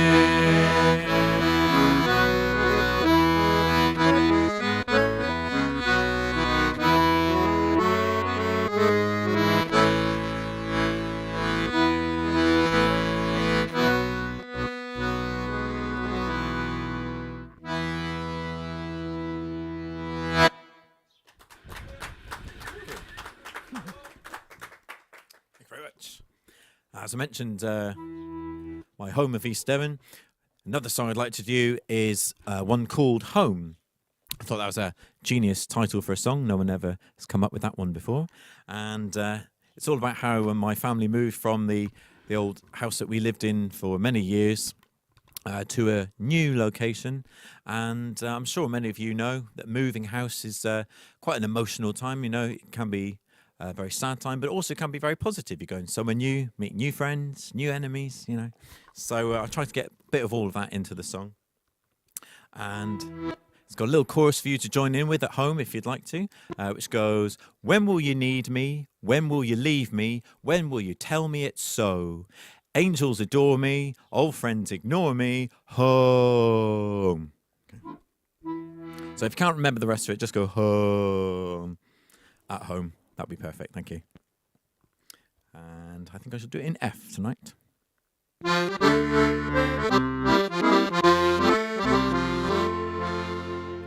Do we all have somewhere we belong to? Somewhere we tell folks we're from? And besides being a resident of this bouncy blue ball, which myth do I base my story on?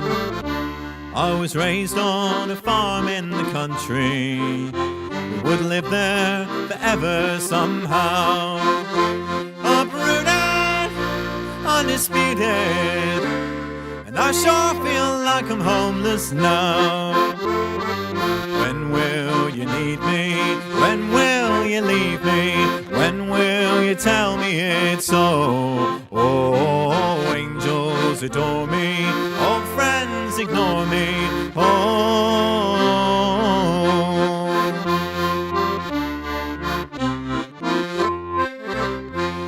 in this village I feel like a stranger, though I've lived here some years before you. And I feel an outsider in the new place. Tell me what's a simple country boy to do? Still it's filled with so many old memories of friends and of foes just the same. They thought me weird back then, but weirder still now. I'm a hobo, but no one's to blame. When will you need me? When will you leave me? When will you tell me it's so? Oh, angels adore me, old friends ignore me. Oh.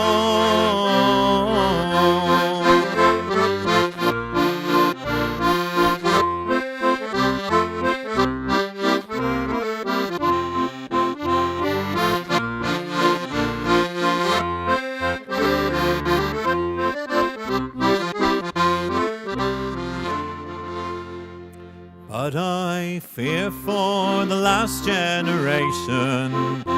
It's an old-fashioned country concern. Here it live in shabby chic stuck-up town folk, replacing old characters who'll never return. Strange people now live in our cottage. Gotta deal with it now that I'm grown. And I feel the land still loves me. The fields whisper we'll always be home. When will you need me? When will you leave me? When will you tell me it's so? Oh, angels adore me. Old friend, ignore me. Oh, when will you need me? When will you leave me? When will you tell me it's so? Oh, angels adore me. All friends ignore me.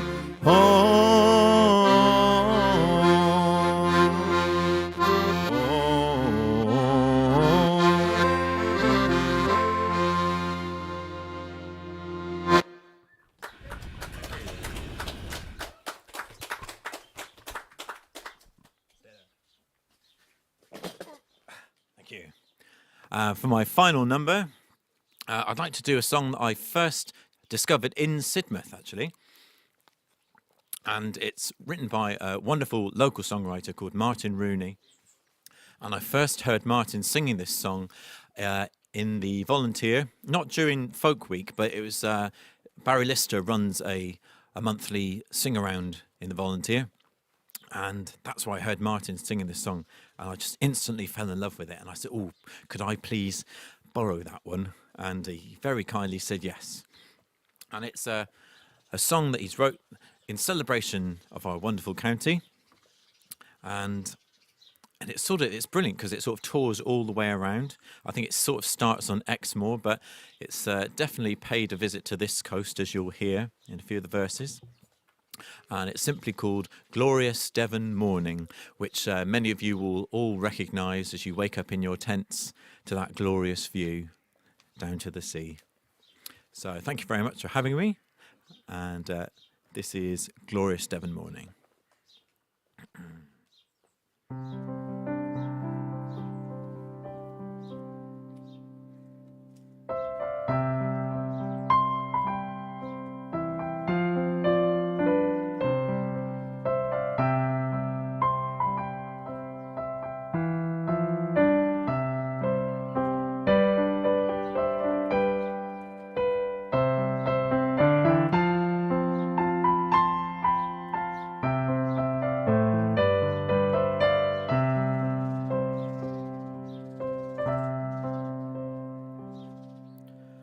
The red stag on the moor, the grey mist adorning, gracefully takes the air and is gone with the morning.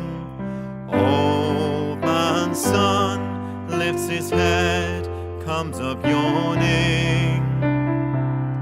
Glorious, glorious Devon morning.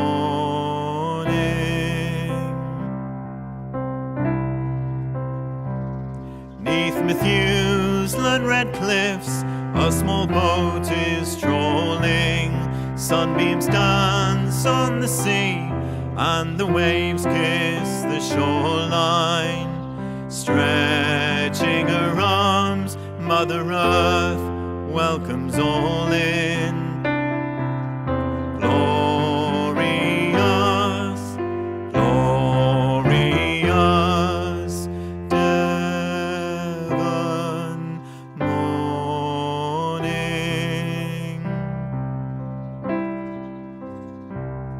The red kite on the wind above the land soaring.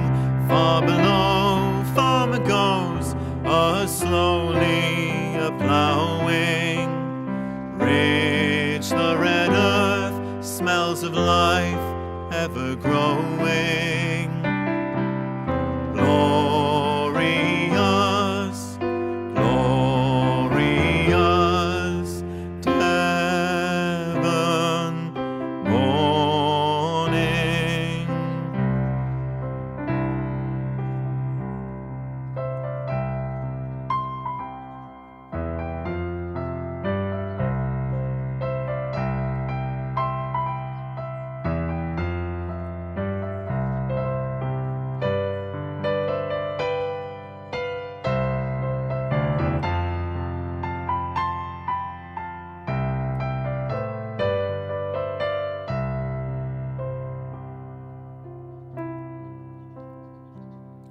On the tideway silt, a stilt walker stalking, and the curved cow you call brings thousands of flocking.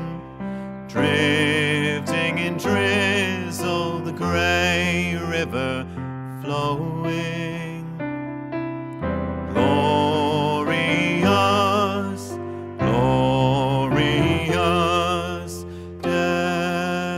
Devon morning. Glorious, glorious Devon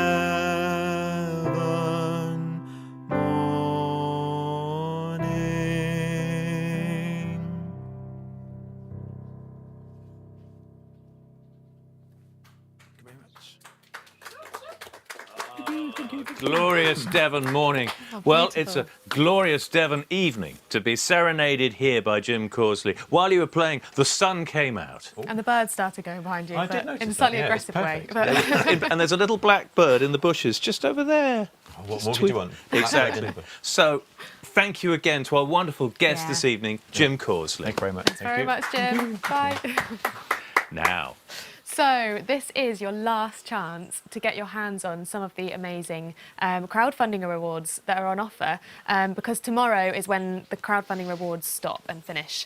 You can get hold of a 5-year season pass, a 10-year season pass, or if you're really keen, you can even get a lifetime season pass to Sidmouth Folk Festival. and that actually is transferable. Yeah, yes it is.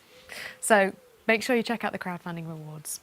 Great. Now, I think we're going to have a winner. Yes, we are. And I got it right this time, didn't I? Do you remember the competition? Where's Matthew?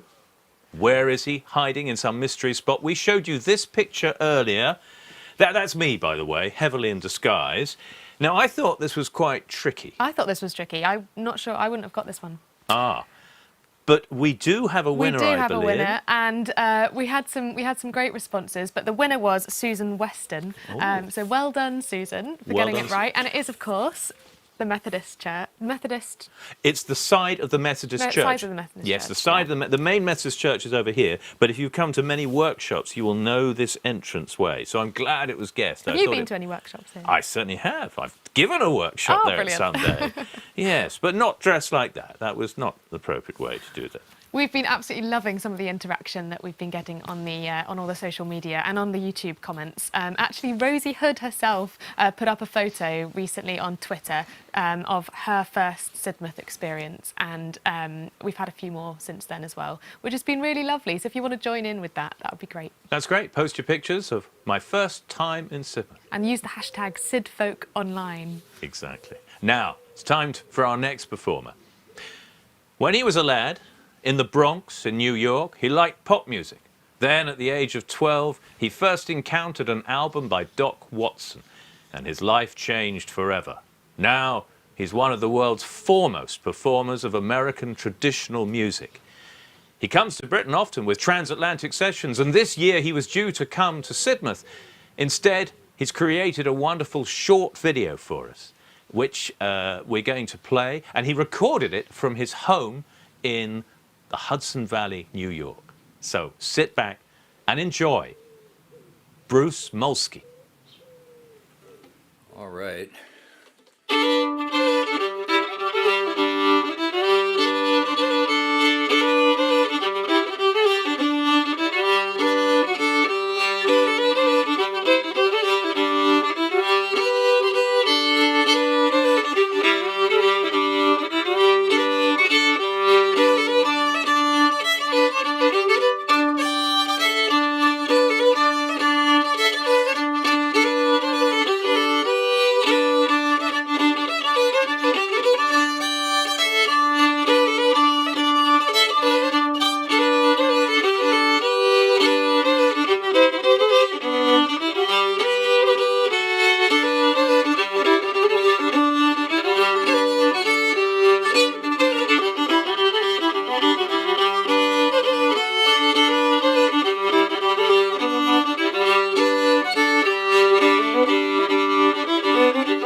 Hi, this is Bruce Malski, and I'm here for the virtual Sidmouth Folk Festival. I wish I was there for the real Sidmouth Folk Festival, as I know so many of you out there listening are. And miss all of you. Greetings from the Hudson Valley, beautiful Hudson Valley in New York, in Beacon. And it's a beautiful day here, and I'd just like to share a few tunes with you, and along with all the best wishes. Music is the thing that's going to continue to tie us together, keep us together through all this craziness that's happening these days. So, those were two tunes. You might have recognized the first one if you've listened to the Transatlantic sessions or some of the accompanying recordings, called "Shove the Pig's Foot a Little Bit Further in the Fire," and followed by an old Civil War American era tune called "The Rebels Raid." And I'm just going to run down through a few things I really want to play for you today. The next is a ballad that probably originated on your side of the water, but it made its way into American kind of vocabulary and repertoire over the years. It's called Pretty Sarah.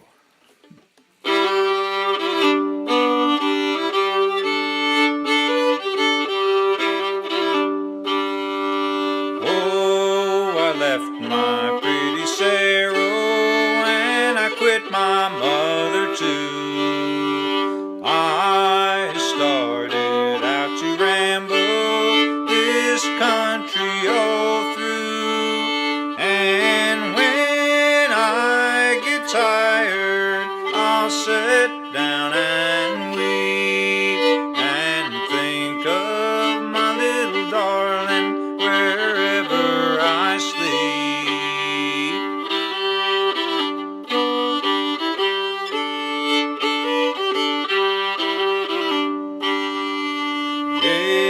It's not this long journey I'm a-dreading to go, or the country I come from, or the debts that I owe. There's just one thing that grieves me and troubles my mind. It's leaving my little darling way back here behind.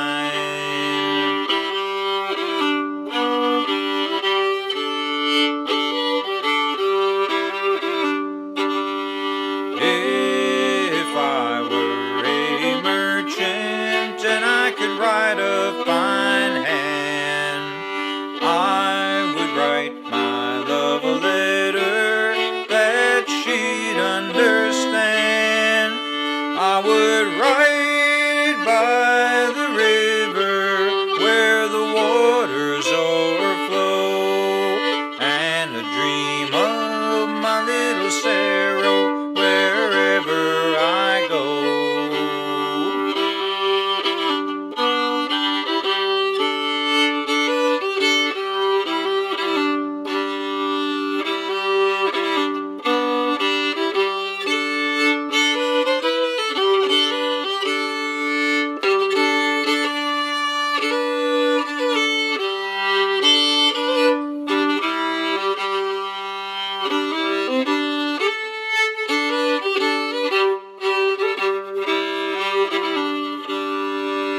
Oh, Sarah, pretty Sarah, please tell me you're mine. Do you think me unworthy? Do you think me unkind? When our life here is over, you surely will see I have treated you as kindly as you treated me.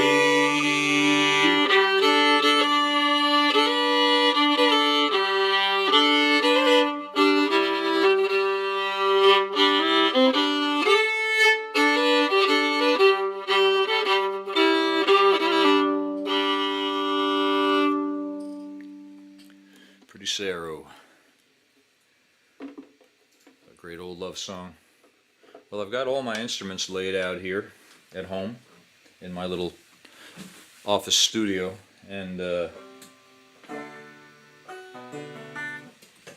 grab one of these banjos and play you a little cowboy song, one of my old favorites.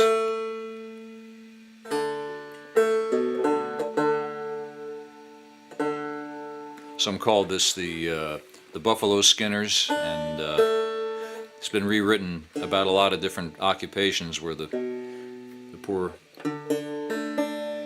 person telling the story starts off with a good job offer, and it doesn't always end up going very well. This is the cowboy version, I guess.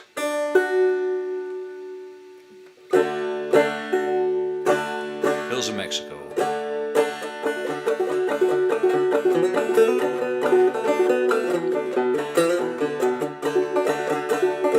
When I was in Old Fort Worth in 1883, say it was no cowpuncher came stepping up to me, saying, "How are you, young fella, and how'd you like to go and spend a pleasant season down with me in Mexico?"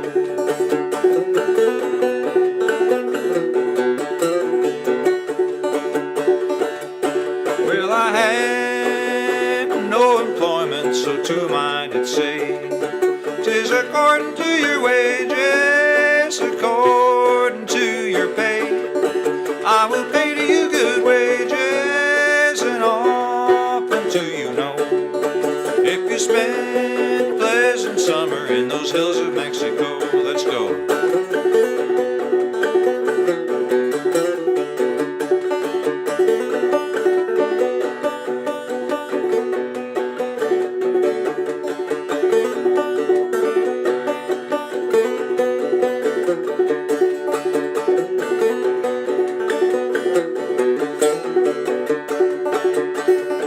Now with all this flattering talking, he signed up quite a train. There were 10 or 12 in number, some able-bodied men.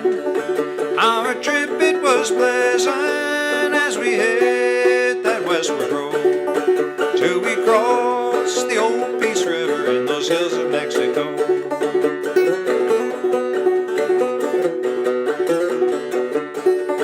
It was there our pleasures ended and our troubles all begun. Was a lightning storm that hit us and made the cattle run, and we got all full of stickers from the cactus that did grow, and the outlaws there to rob us in those hills of Mexico.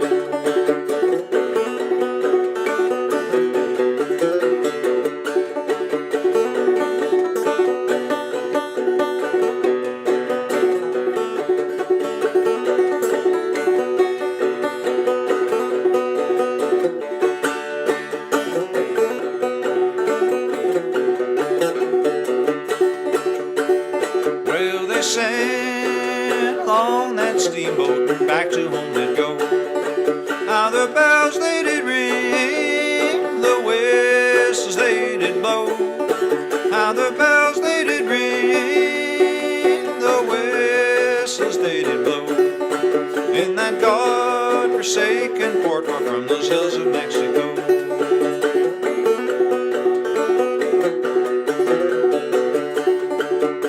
And now the drive is over and homeward we are bound. It's no more in this old country that ever I'll be found. Going back, friends and loved ones, and tell them not to go to that God-forsaken country and those hills of Mexico.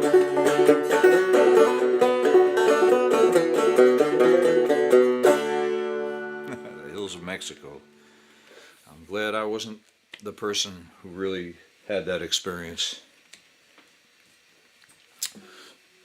Well, here's my guitar, and taking it maybe one step outside the box of old-time and American folk music, but I composed this piece a few years ago, and it was after hearing a set of African freedom songs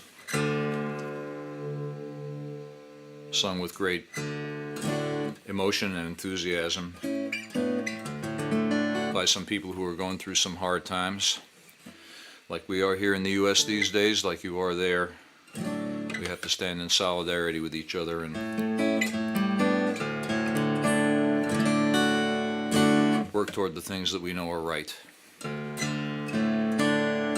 So I wrote this piece thinking about all those people that were going through those hard times in the 1960s. I call it Brothers and Sisters.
Well, I hope you all are doing okay out there.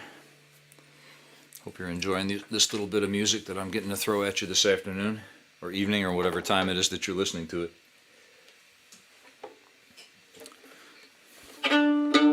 Go back to things that are a little more traditional here.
Much better now. That was called Piney Ridge. Got a couple more for you. Might go more of a bluesish direction on this next one here, and play you something that comes from the playing of a man called Little Hat Jones, who recorded some things a long, long time ago.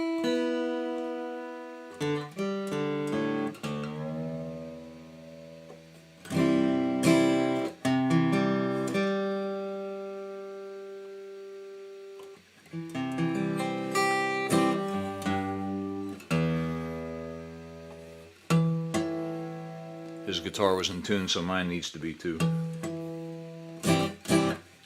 Bye bye, little girl.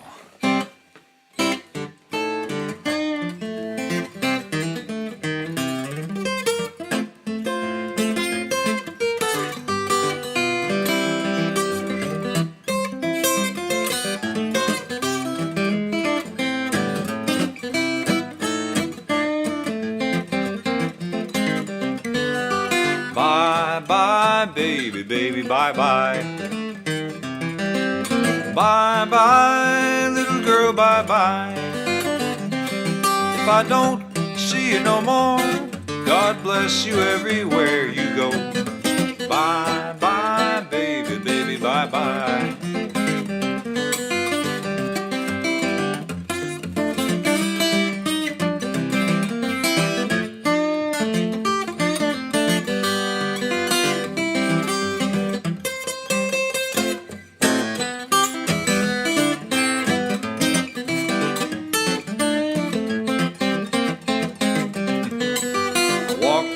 All night just looking for you. Walk the street all night in the morning too. I walked the street all night till the moon was shining bright. Honey babe, what'll I do about you? I don't know. So it's bye bye baby, baby, bye bye. bye, little girl, bye bye.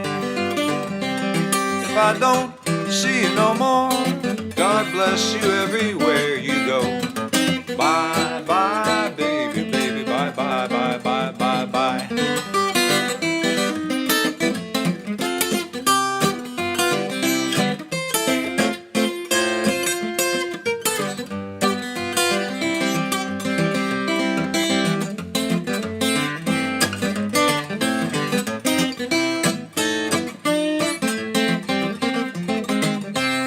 If I don't see you no more, God bless you everywhere you go. Bye bye, baby, baby, bye bye.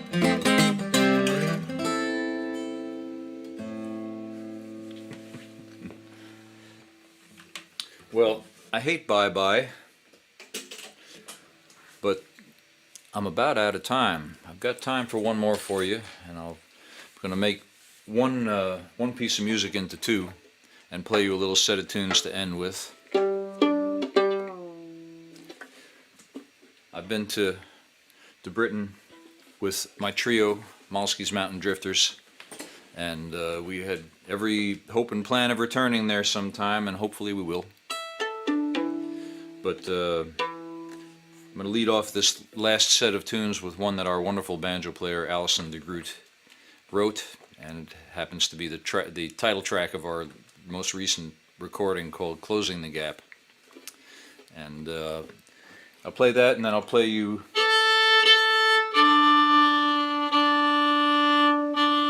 another old-timer, and it's called Glory in the Meeting House.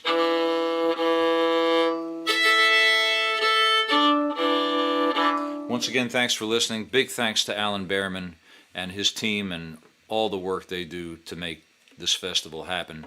We hope to see it back on hard turf in the right place next year, but in the meantime, thank you for making this happen and for making me welcome from afar. Y'all stay safe, and see you sometime soon.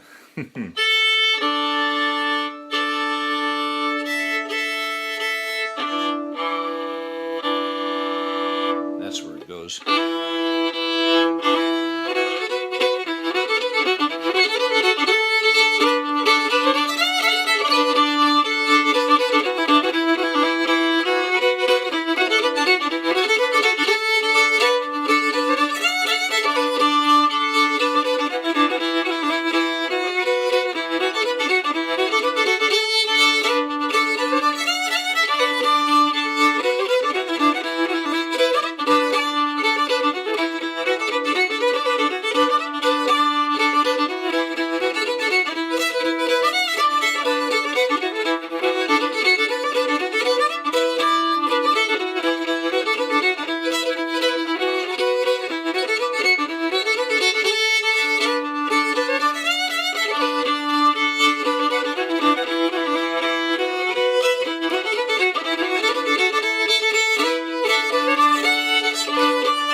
soon.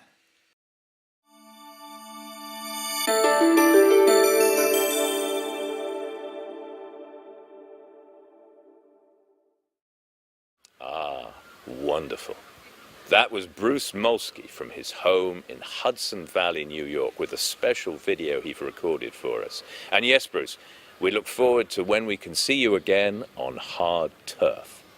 Now, talking of hard turf, here we are in the Blackmore Gardens. It's long been central to Sidmouth Festival, and usually during the week it's filled with activity and noise. There are the children's events and the food tents, the instrument shops, and of course, the great dance tent, home to competitions, ceilidhs, displays, and lots of fun. So, from New York to Blackmore Gardens, now we go to Norwich to welcome some new friends to the festival. They've performed here twice in their trio, Alden, Patterson and Dashwood. And now, for lockdown, they've created a special video for us as a duo, playing a lovely set of music. So please sit back and enjoy the lovely sounds of Christina Alden and Alex Patterson.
Christina Alden and Alex Patterson, and we're going to be playing some of our songs for you.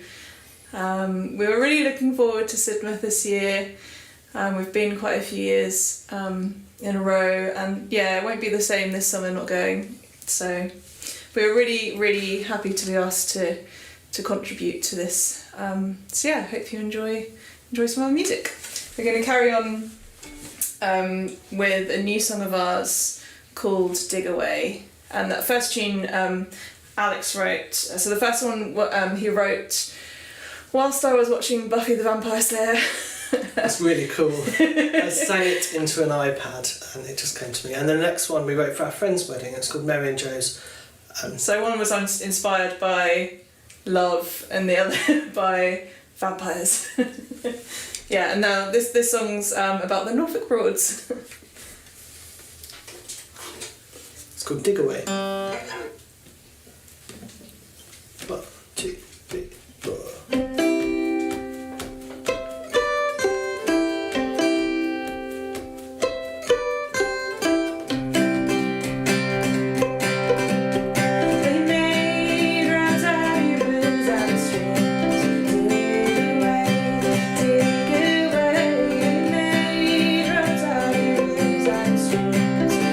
Dig away my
Christina's written our set list in pencil.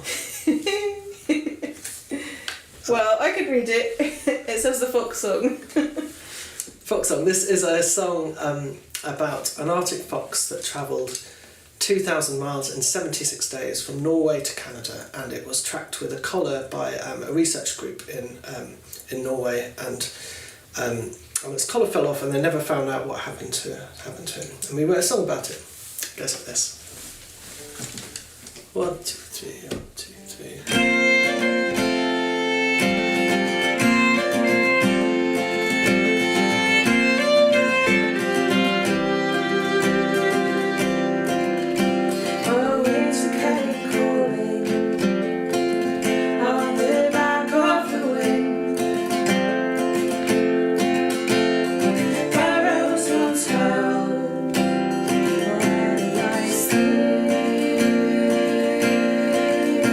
All the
So that was the Fox song.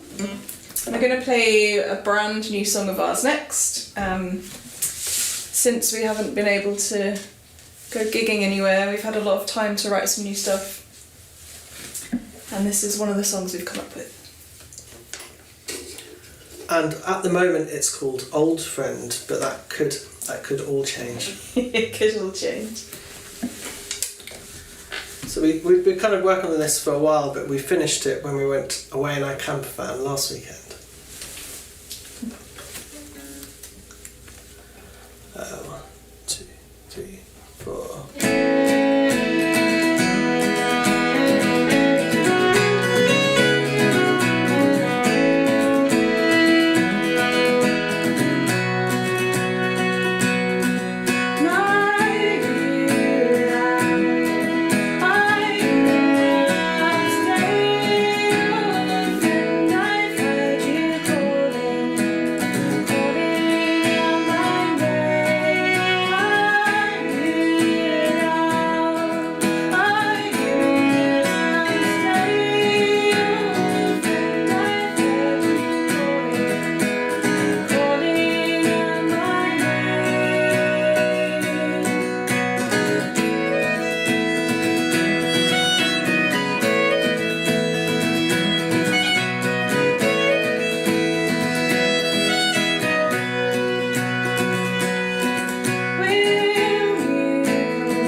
Right, so we're going to move over to the tenor guitar now.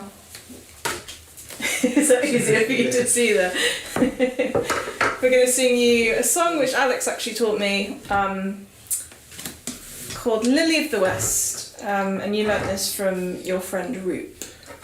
I used to play this in a band with my dear friend Roop when we were 14 years old, so a while ago. It's called Lily of the West. He learnt it from the Chieftain too.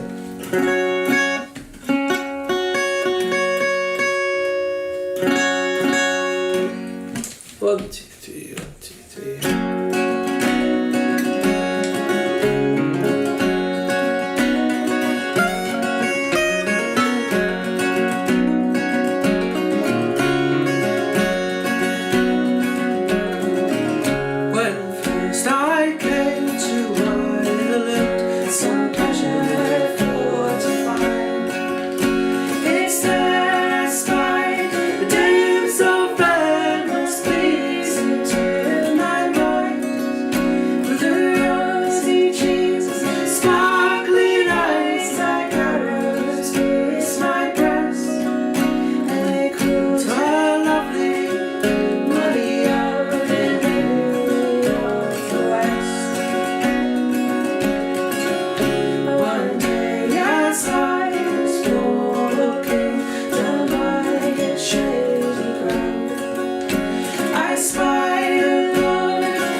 So we're going to carry on with another newish song of ours. This one's written about the Greenland shark, which is apparently one of the oldest living animals on Earth, and it can live up to apparently 500 years old. I'm pretty sure that's debatable. But we really like the idea of this creature living at the bottom of the sea, and everything changing above it so drastically and it kind of not really having anything to do with it. And this is called the Greenland shark. I kind of wanted to say something about watching shark movies on Netflix. That's what we've been doing the whole of lockdown. It's been great. Yeah, they're pretty terrible. 500 years I swam these seas, calling for you in ancient waters, lay my way, calling for you so many miles below the earth where the fish and flounders roam. Lies carried far from me, and I'll carry these above.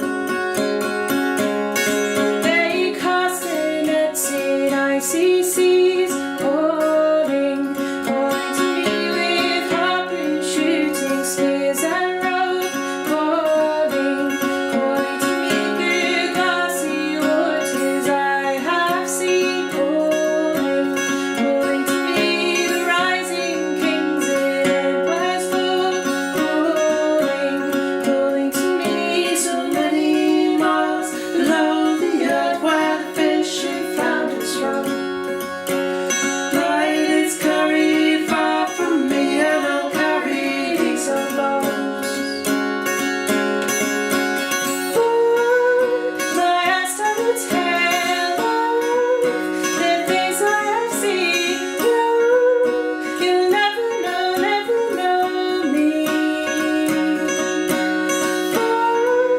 My eyes tell a tale of the things I have seen. You'll never know me.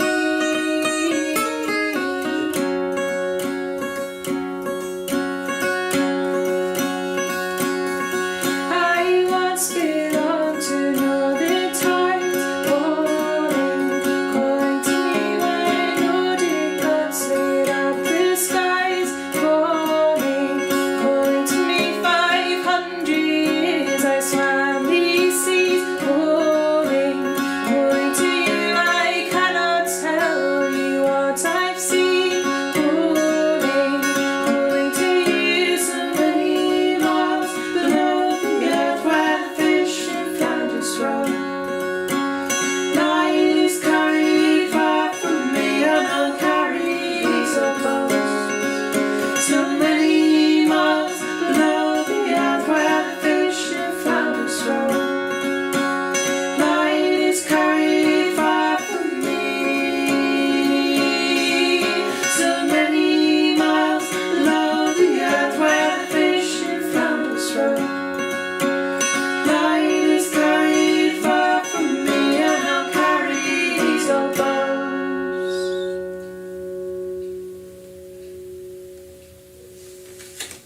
So that was the Greenland shark, sung from the perspective of the Greenland shark.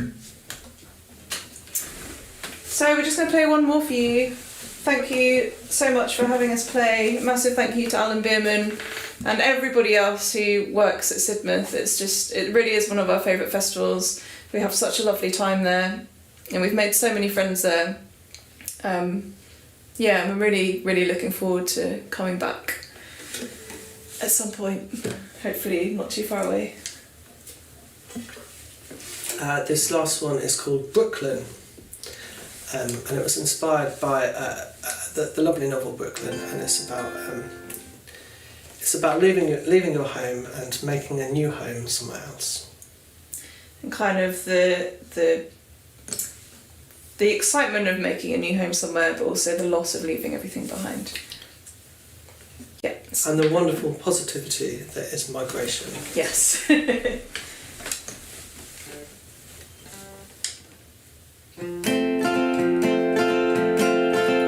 From a small town, not a stranger now, neath the cold stone and wild shore.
Thanks for watching. We've been Cheers. Christine Alden and Alex Patterson. Hope you're all well and see you soon. Bye.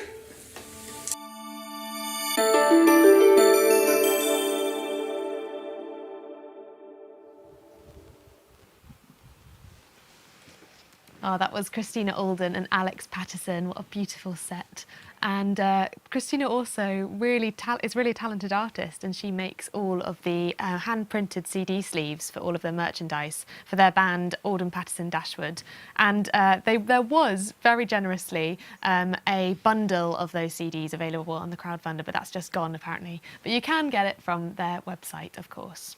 Now, make sure that you're watching the show either through the official Sidmouth online website or through the Sidmouth YouTube channel. It's completely free. We're only saying this because we've heard that there's a few unofficial streams being put up online. Yeah, but this live show can be watched after tonight. It'll be online until Friday, so you can watch it at your leisure, but it'll be available a few hours after the show finishes this evening. Now, also, throughout the week, you can watch some other artist performances on the online website.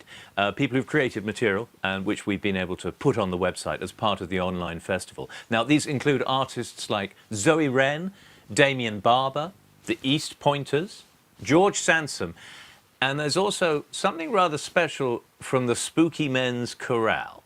Yep.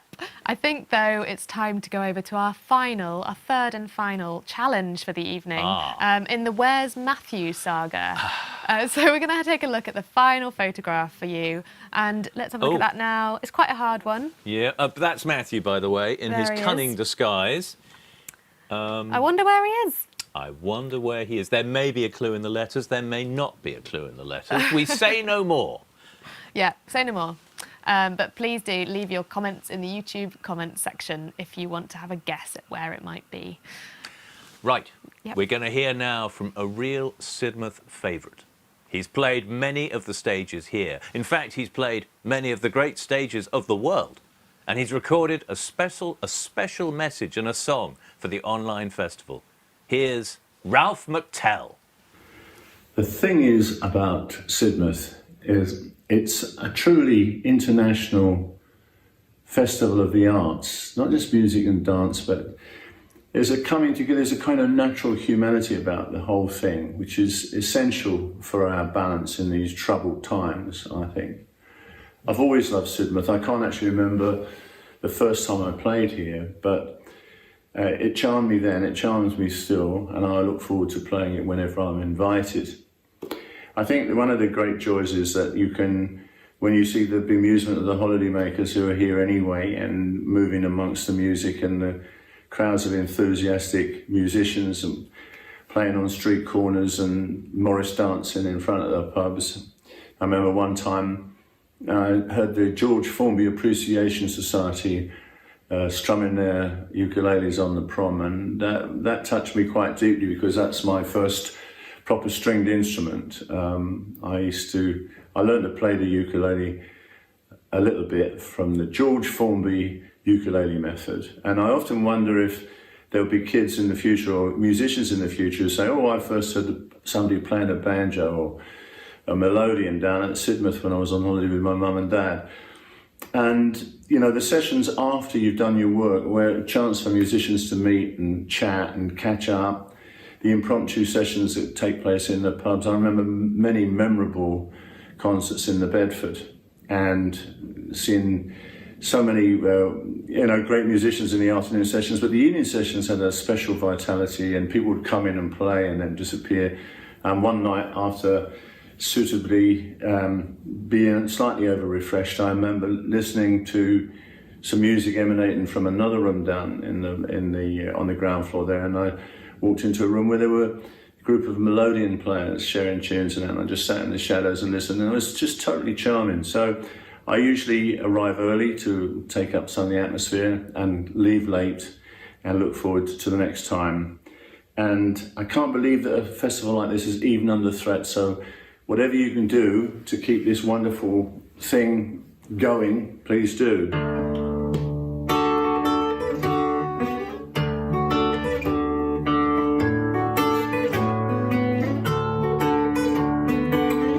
our country garden. Underneath the mountain, the dead needles growing all around the door. Early every morning, oh, the sun rose up the mountain, setting in the sea in the evening once more. Taking water from the brook, wondering who it was who took the stones from off the mountain and built his cottage here. 2 up and 2 down, oh, miles from the nearest town. I wonder who he was, but the reason why is clear.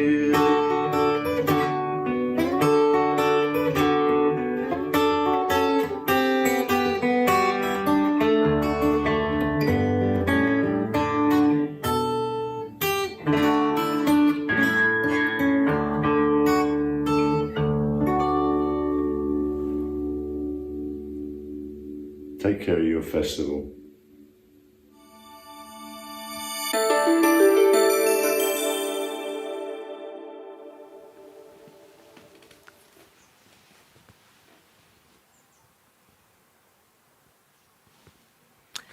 Well, that was Ralph McTell. Great.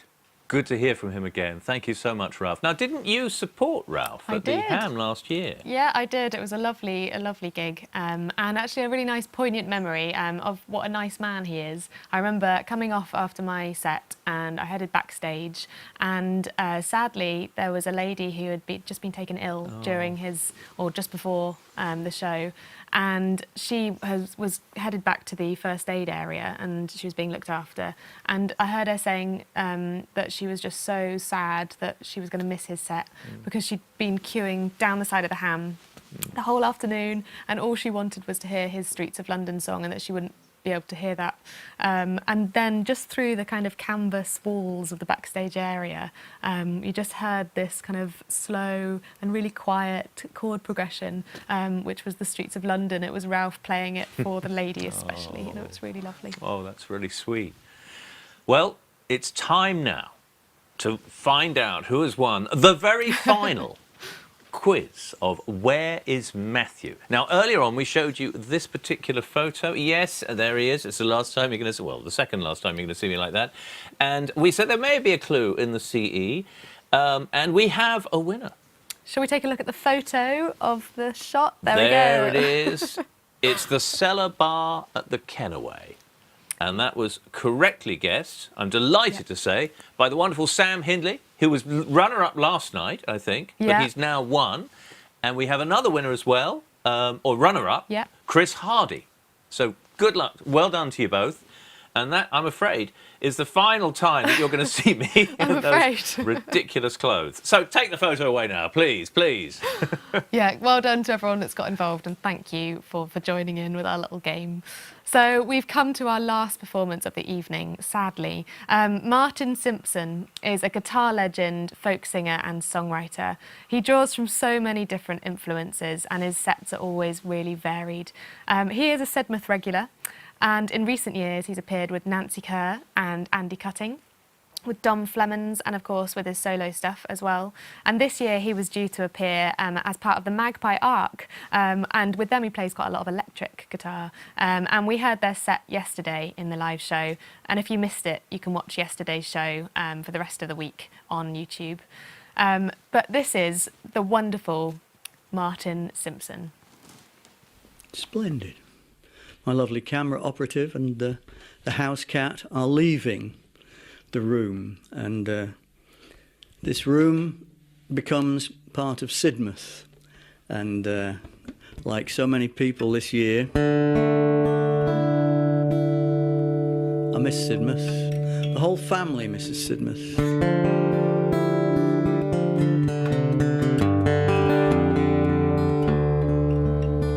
So I'll play some songs, starting with this.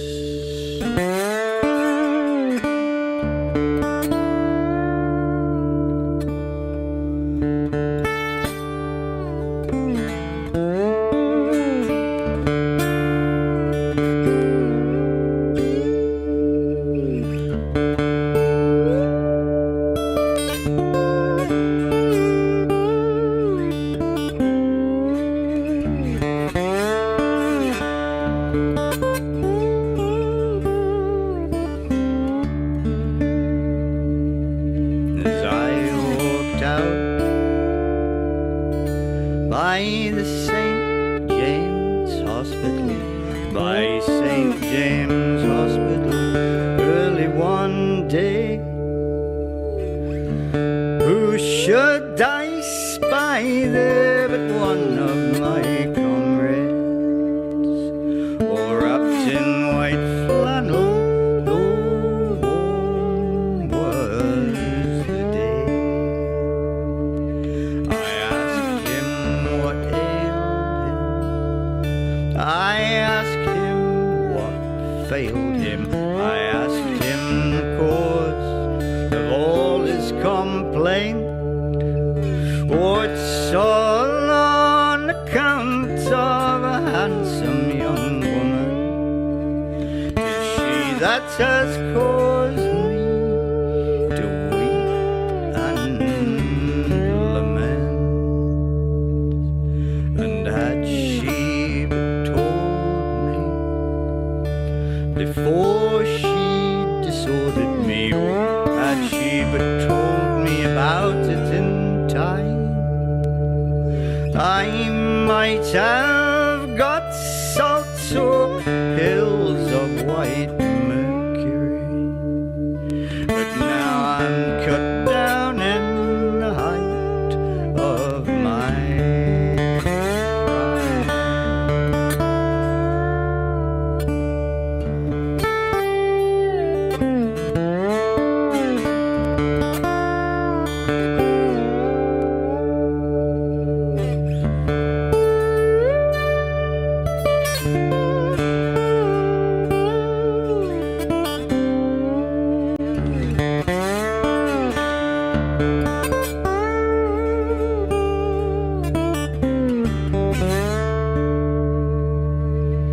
Get 6 of my comrades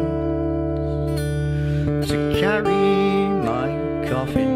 Get 6 pretty girls for to sing me a song, and each of them carry a bunch of white laurel, that they may not smell me as we march along.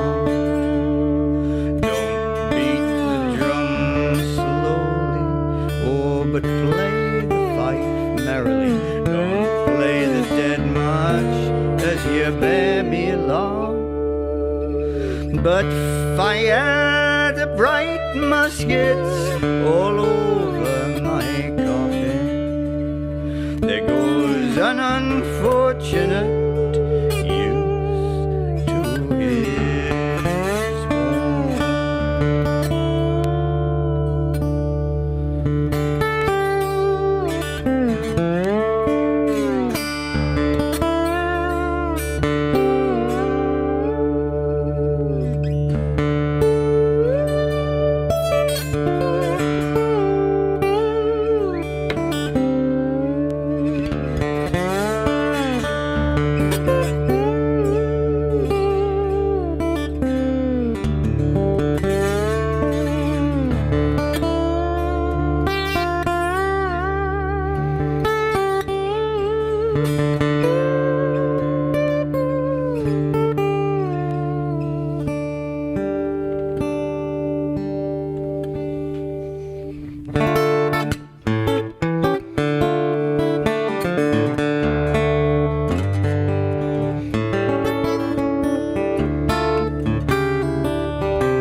can sing the blues like Blind Willie McTell.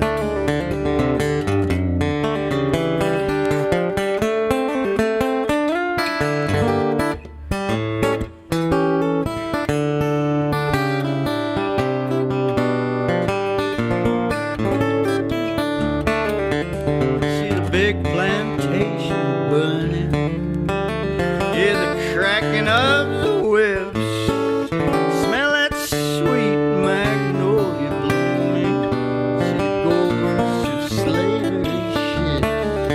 I can hear the tribes mourning, hear the undertaker's bell, and I know no one can sing the blues like Blind Willie McTell. There's a woman by the river with some fine young handsome man, and he is dressed up like some squire, bootleg whiskey in his hand, and there's a chain gang on the highway. I can hear them rebels yell, and I know no one can sing the blues like Blind Willie McTell.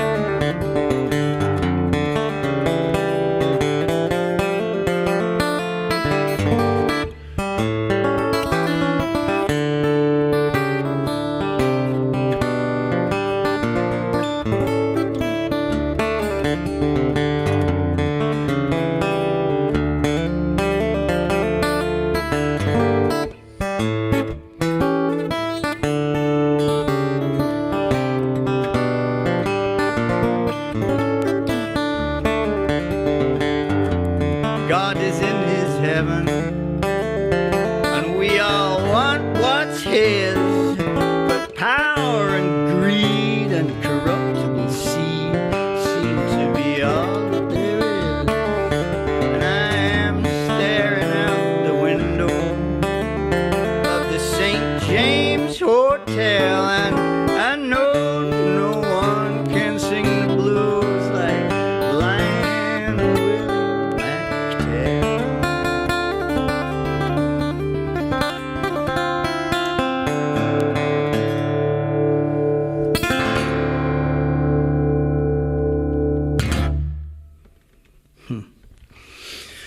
Power and greed and corruptible seed seems to be all that there is. Well, I'm gonna stay.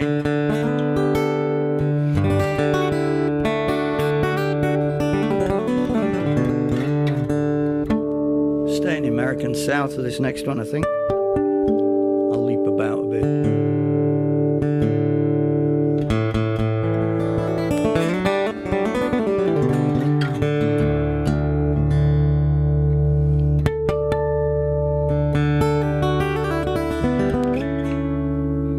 I wrote this after a road trip, about a road trip.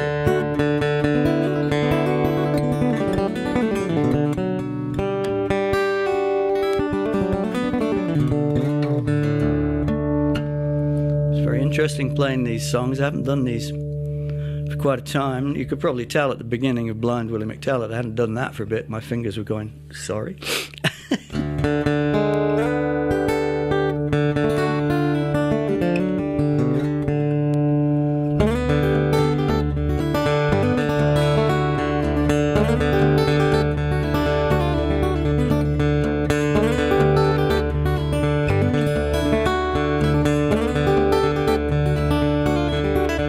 We drove north out of New Orleans in a 55 Bel Air. We got music on the bench seat, expectation in the air. There's room for a man to wear his hat in this church of red and cream, and we are pilgrims of purpose, driving in this dream. Is that a 55, man? I used to drive a 55. What she got under the hood, man? She makes me feel alive.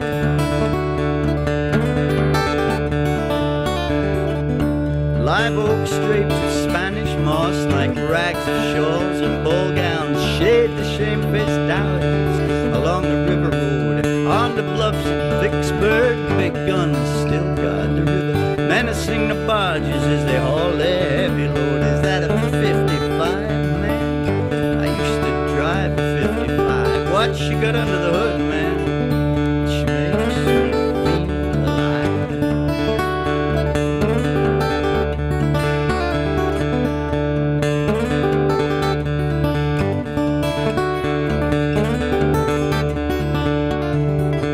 Outside the closed down undertakers, two Lincoln hearses standing, rusting and peeling in the unforgiving air. The church where Sonny Boy lies buried, burned down to the ground, a crucifix of rusty nails. In the ashes there I found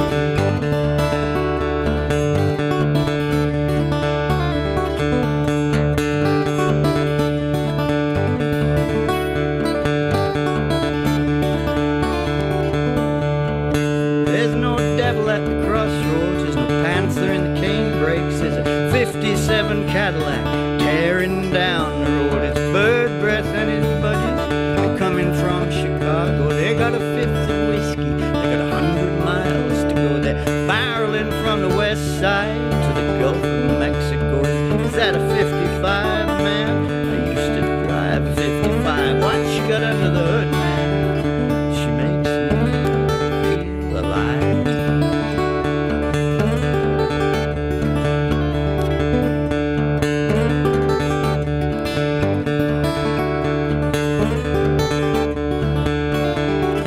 You know, the young people left here for the steel mills and assembly lines, the marshalling yards and the killing floor many years ago. But the cities, they're dying and industries are wasted. There sure is no good reason to come back here anymore. Is that a 55, man? I used to drive a 55. What she got under the hood, man?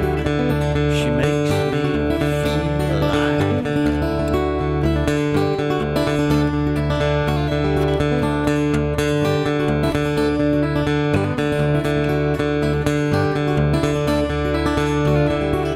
We drove north out of New Orleans in a 55 Bel Air. We got music on the bench seat, expectation in the air. There's room for a man to wear his hat in this church of red and cream, and we are pilgrims of purpose, driving in this dream.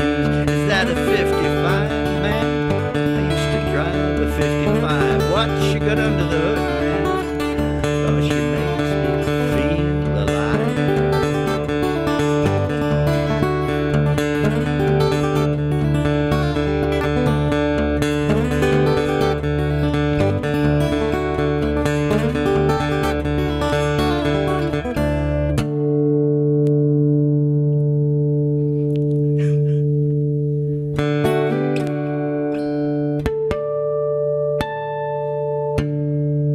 There you go. Delta Dreams.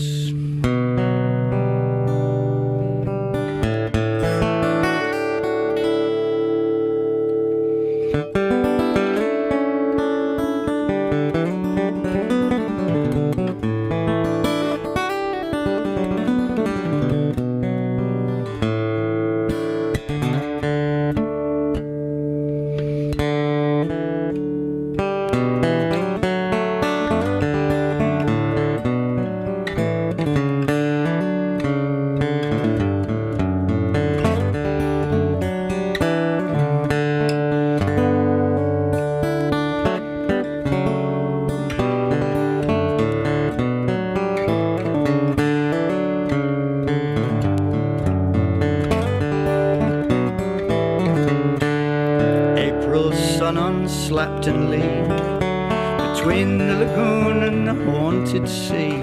I was thinking of war and cruelty, when spring's first swallow split the sky, and I was lifted above all care as the swallow swung through the salted air.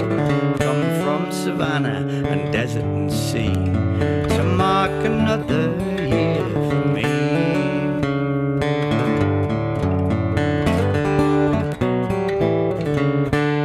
Sailor's tattoo like a prayer on my arm, to bring me home and safe from harm. Though rocks may melt and seas may burn, dark, swift and bright swallow shall always return. Bright swallow, sweet spirit of stockyard and barn, you lighten our days with all of your charms. Bring hope to the sailor upon the wide sea, and mark another year for me.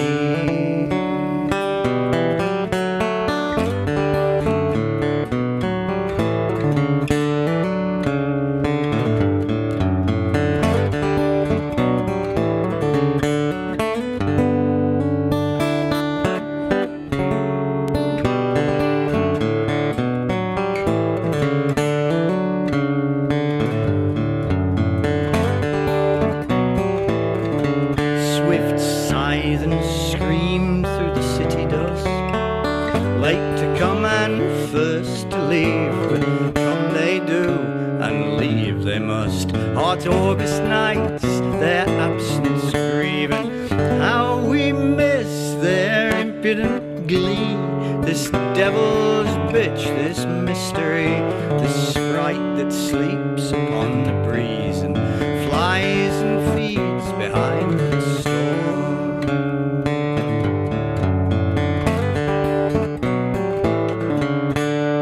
April sun on Slapton Lee, between the lagoon and the haunted sea, I was thinking of war and cruelty.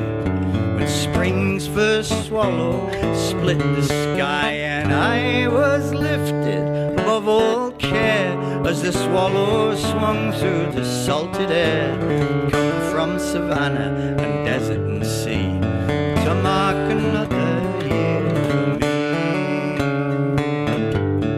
And for you, my love, and eternity.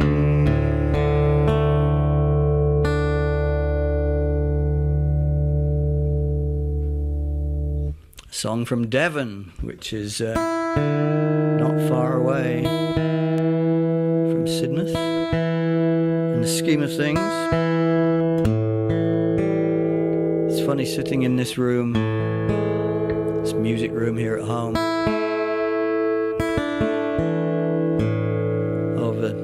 On top of the piano on the other side of the room there's a little glass dome with treasures under it. And I was just thinking that amongst the treasures under there are the little the melted nails from Sonny Boy Williamson's gravesite. There's a Bel Air logo, a chrome Bel Air logo. My friend Douglas Robinson from Robertson, idiot, from Edinburgh gave to me.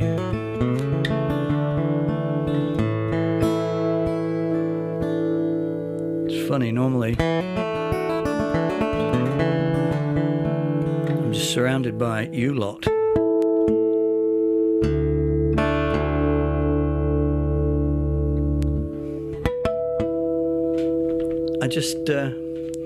I feel like being rather stream of consciousness, which is like a proper gig. And I really want to do this song.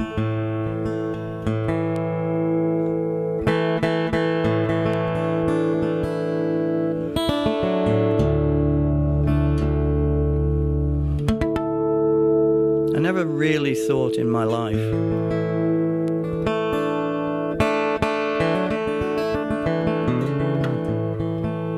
that England would get worse. I thought it might get better, you know.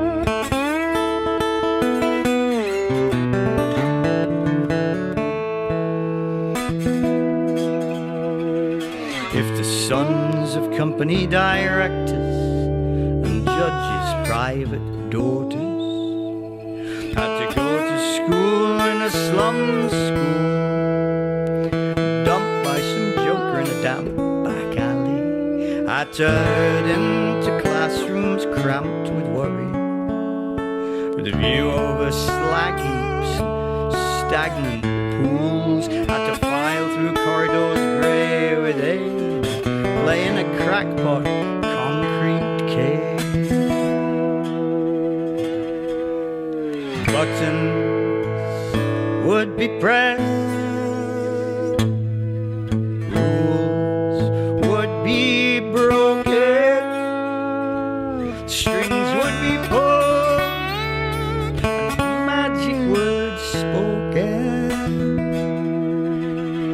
Invisible fingers would mold palaces of gold. If prime ministers and advertising executives, royal personages and bank managers' wives had to live out their lives in dank rooms, blinded by smoke and the foul air of sewers, rot on the wall and rats in the cellars, in rows of dumb houses like mouldering tombs, had to bring up their children and watch them grow in a wasteland of dead streets where nothing would grow. Buttons would be pressed, rules would be broken, strings would be pulled, and magic words spoken. Invisible fingers would mold palaces of gold. Now I'm not suggesting any sort of a plot, everyone knows there's not, but you unborn millions might like to be told, if you don't want to be buried alive by slag heaps, pitfalls and damp walls and rat traps and dead streets, then arrange to be democratically born, the son of a company director or a judge's fine and private daughter. And buttons will be pressed, and rules will be broken, strings will be pulled, and magic words spoken. Invisible fingers will mold palaces of gold.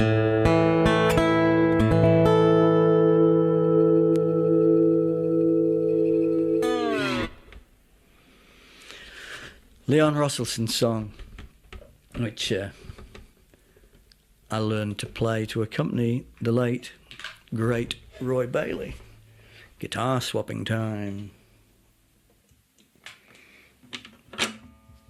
All right.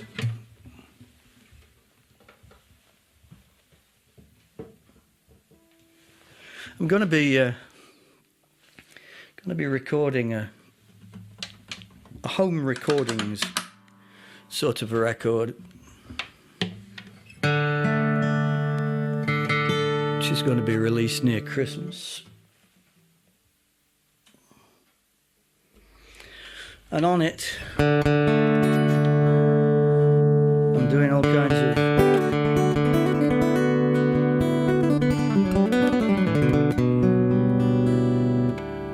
different things, different songs that go a long way back in some cases, but that just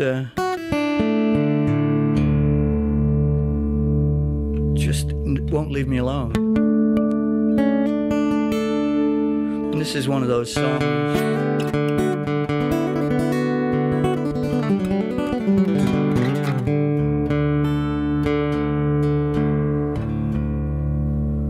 This sort of source recordings of this. One of them is the aforementioned Blind Willie McTell, and the other is Gary Davis, and the Reverend Gary Davis, truly terrifying guitar player, with an extraordinary repertoire. He mostly played religious music, but he also had this sort of songster side to what he did. And this is a song that he did incredibly beautifully. And I learned to play it after a fashion when I was about 15, and then I recorded it when I lived in the States. I figured out another way to play it, which felt like me, and then as time goes by, I figured out another way to play it. And so here you go.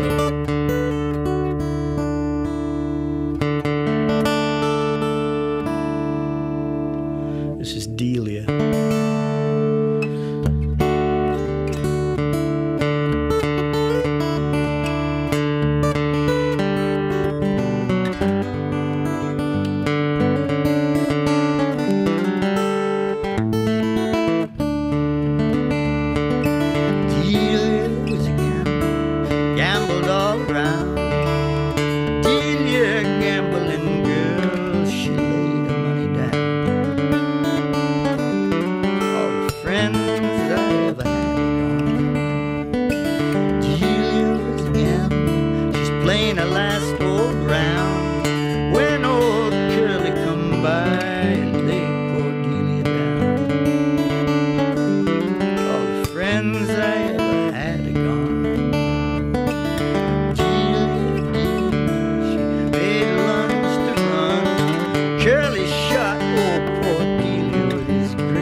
unlimited budget for you.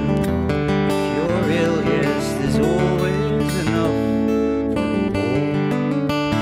But there's never enough for the poor.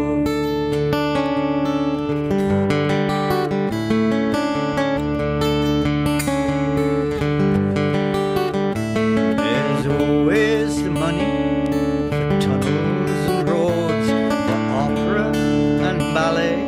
But what about homes for MPs, expenses and fat subsidies? So there's never enough for nurseries. And the well-off, they always take more. So there's never enough for the poor.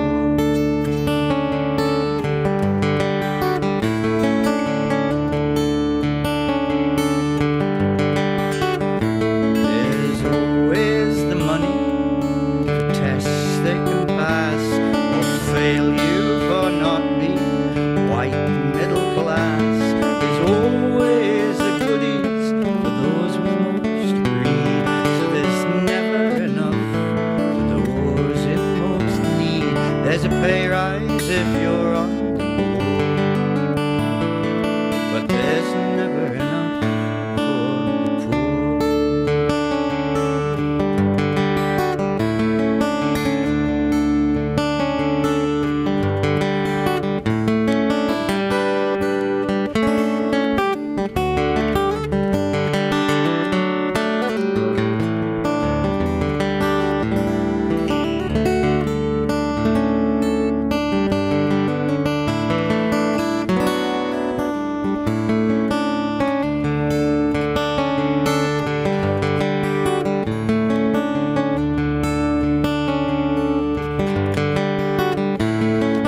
Consider how little of life that we know. We bring nothing, take nothing, pass through and go. We are all of us poor when it comes to the night. In need of the darkness, in need of the light. If we'd learn to want less and love more, there'd be enough for the poor. If we'd learn to want less and love more, there'd be enough for the poor. For there's more than enough for us all.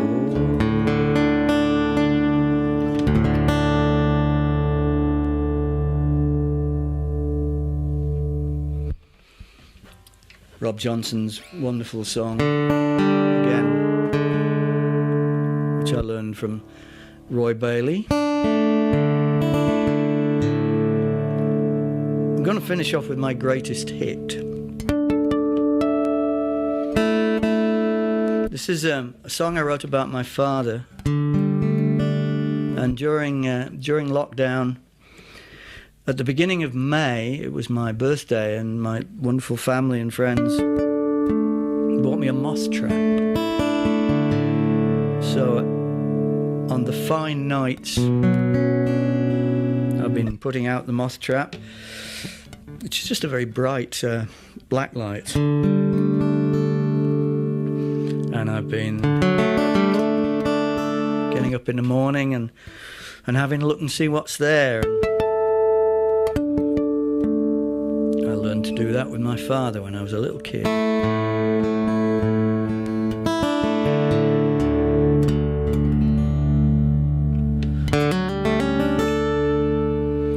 Thank you very much for listening to this Sidmouth weekend of music, and I can't tell you how much it means to me to be able to help out with this. I would be there with my family just on holiday as well as playing music. In fact, I would be there on holiday if I wasn't playing music. So I will see you on the road, on the seafront, and I wish everybody the very best. stay safe. Where you were never any good with money, couldn't even hold a job, not steady enough for the office, not hard enough for the hard. You'd rather be riding your Norton, going fishing with your split cane rod. You were never any good with money, couldn't even hold a job. When your grammar school days were over, it was 1917, and you did the right and proper thing. You were just 18, you were never mentioned in dispatches, you never mentioned what you did or saw. You were just another keen young man in the mud and stink of war. You were never any good with money, couldn't even hold a job, not steady enough for the office, not hard enough for the hard. You'd rather be singing the Pirate King or fishing with your split cane rod. You were never any good with money, couldn't even hold a job. When you came home from the Great War with the pips of a captain's rank and a German officer's Luger and no money in the bank, the family sent you down the coal mine to learn to be captain there. But you didn't stand it very long, you needed the light in the air. You were never any good with money, couldn't even hold a job, not steady enough for the office, not hard enough for the hard. You'd rather be watching the fulmars fly or fishing with your split cane rod. You were never any good with money, you couldn't even hold a job. When the Second War came along, you knew what should be done. You would re-enlist to teach young men the booby trap and the gun, and they sent you home to Yorkshire with a crew and the Lewis gun, so you could save your seaside town from the bombers of the Hun. You were never any good with money, couldn't even hold a job, not steady enough for the office, hard enough for the hard. You'd rather be finding the nightjar's nest or fishing with your split cane rod. You were never any good with money, couldn't even hold a job.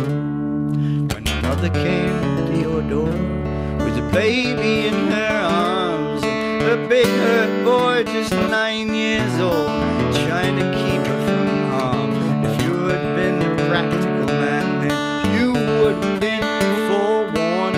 You would have seen that it never would work, and I would have never been born.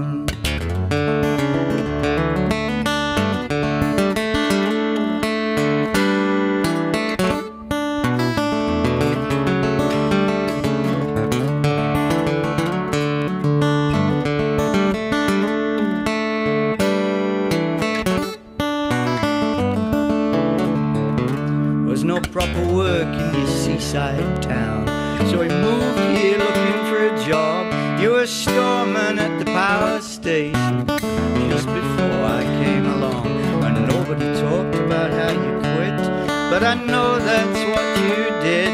My mother said you were a selfish man, and I was your selfish kid. You were never any good with money, couldn't even hold a job, not steady enough for the office, not hard enough for the hard in your Norton. It was soon gone, along with your split cane rod. You were never any good with money, you couldn't even hold a job. You showed me eye bright in the hedgerow, speed well and traveller's joy. You showed me how to use my eyes when I was just a boy, and you taught me how to love a song and all you knew of nature's ways. These are the greatest gifts I've ever known, and I use them every day. You were never any good with money, couldn't even hold a job, not steady enough for the office, maybe not hard enough for the hard. You'd rather be riding your Norton or going fishing with your split cane rod. You were never any any good with money. Couldn't even hold a job.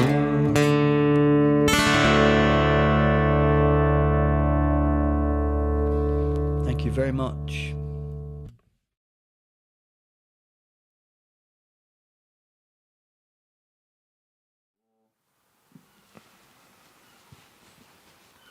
As always, a great set from Martin Simpson. And what a wonderful way to end this online festival. We'd really like to thank Martin for his generosity, both with that set of songs, but also the merchandise reward he gave for the crowdfunder programme.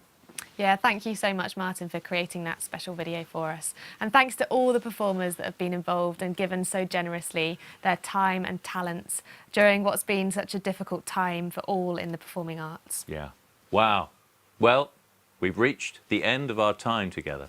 And speaking personally, I should say that one of the most incredible things has been the chance to listen to live music again live. We've been so lucky to have it right beside us. Just a few songs, but they're enough to remind us of the joy of listening to it. Yeah, we've all been missing our favourite festivals this year because they're so much more than an event. They're a community. They're a chance to meet up with old friends and a place to make new ones too. And we've been really thrilled to find out that lots of the people watching this evening have never even been to Sidmouth Folk Festival before.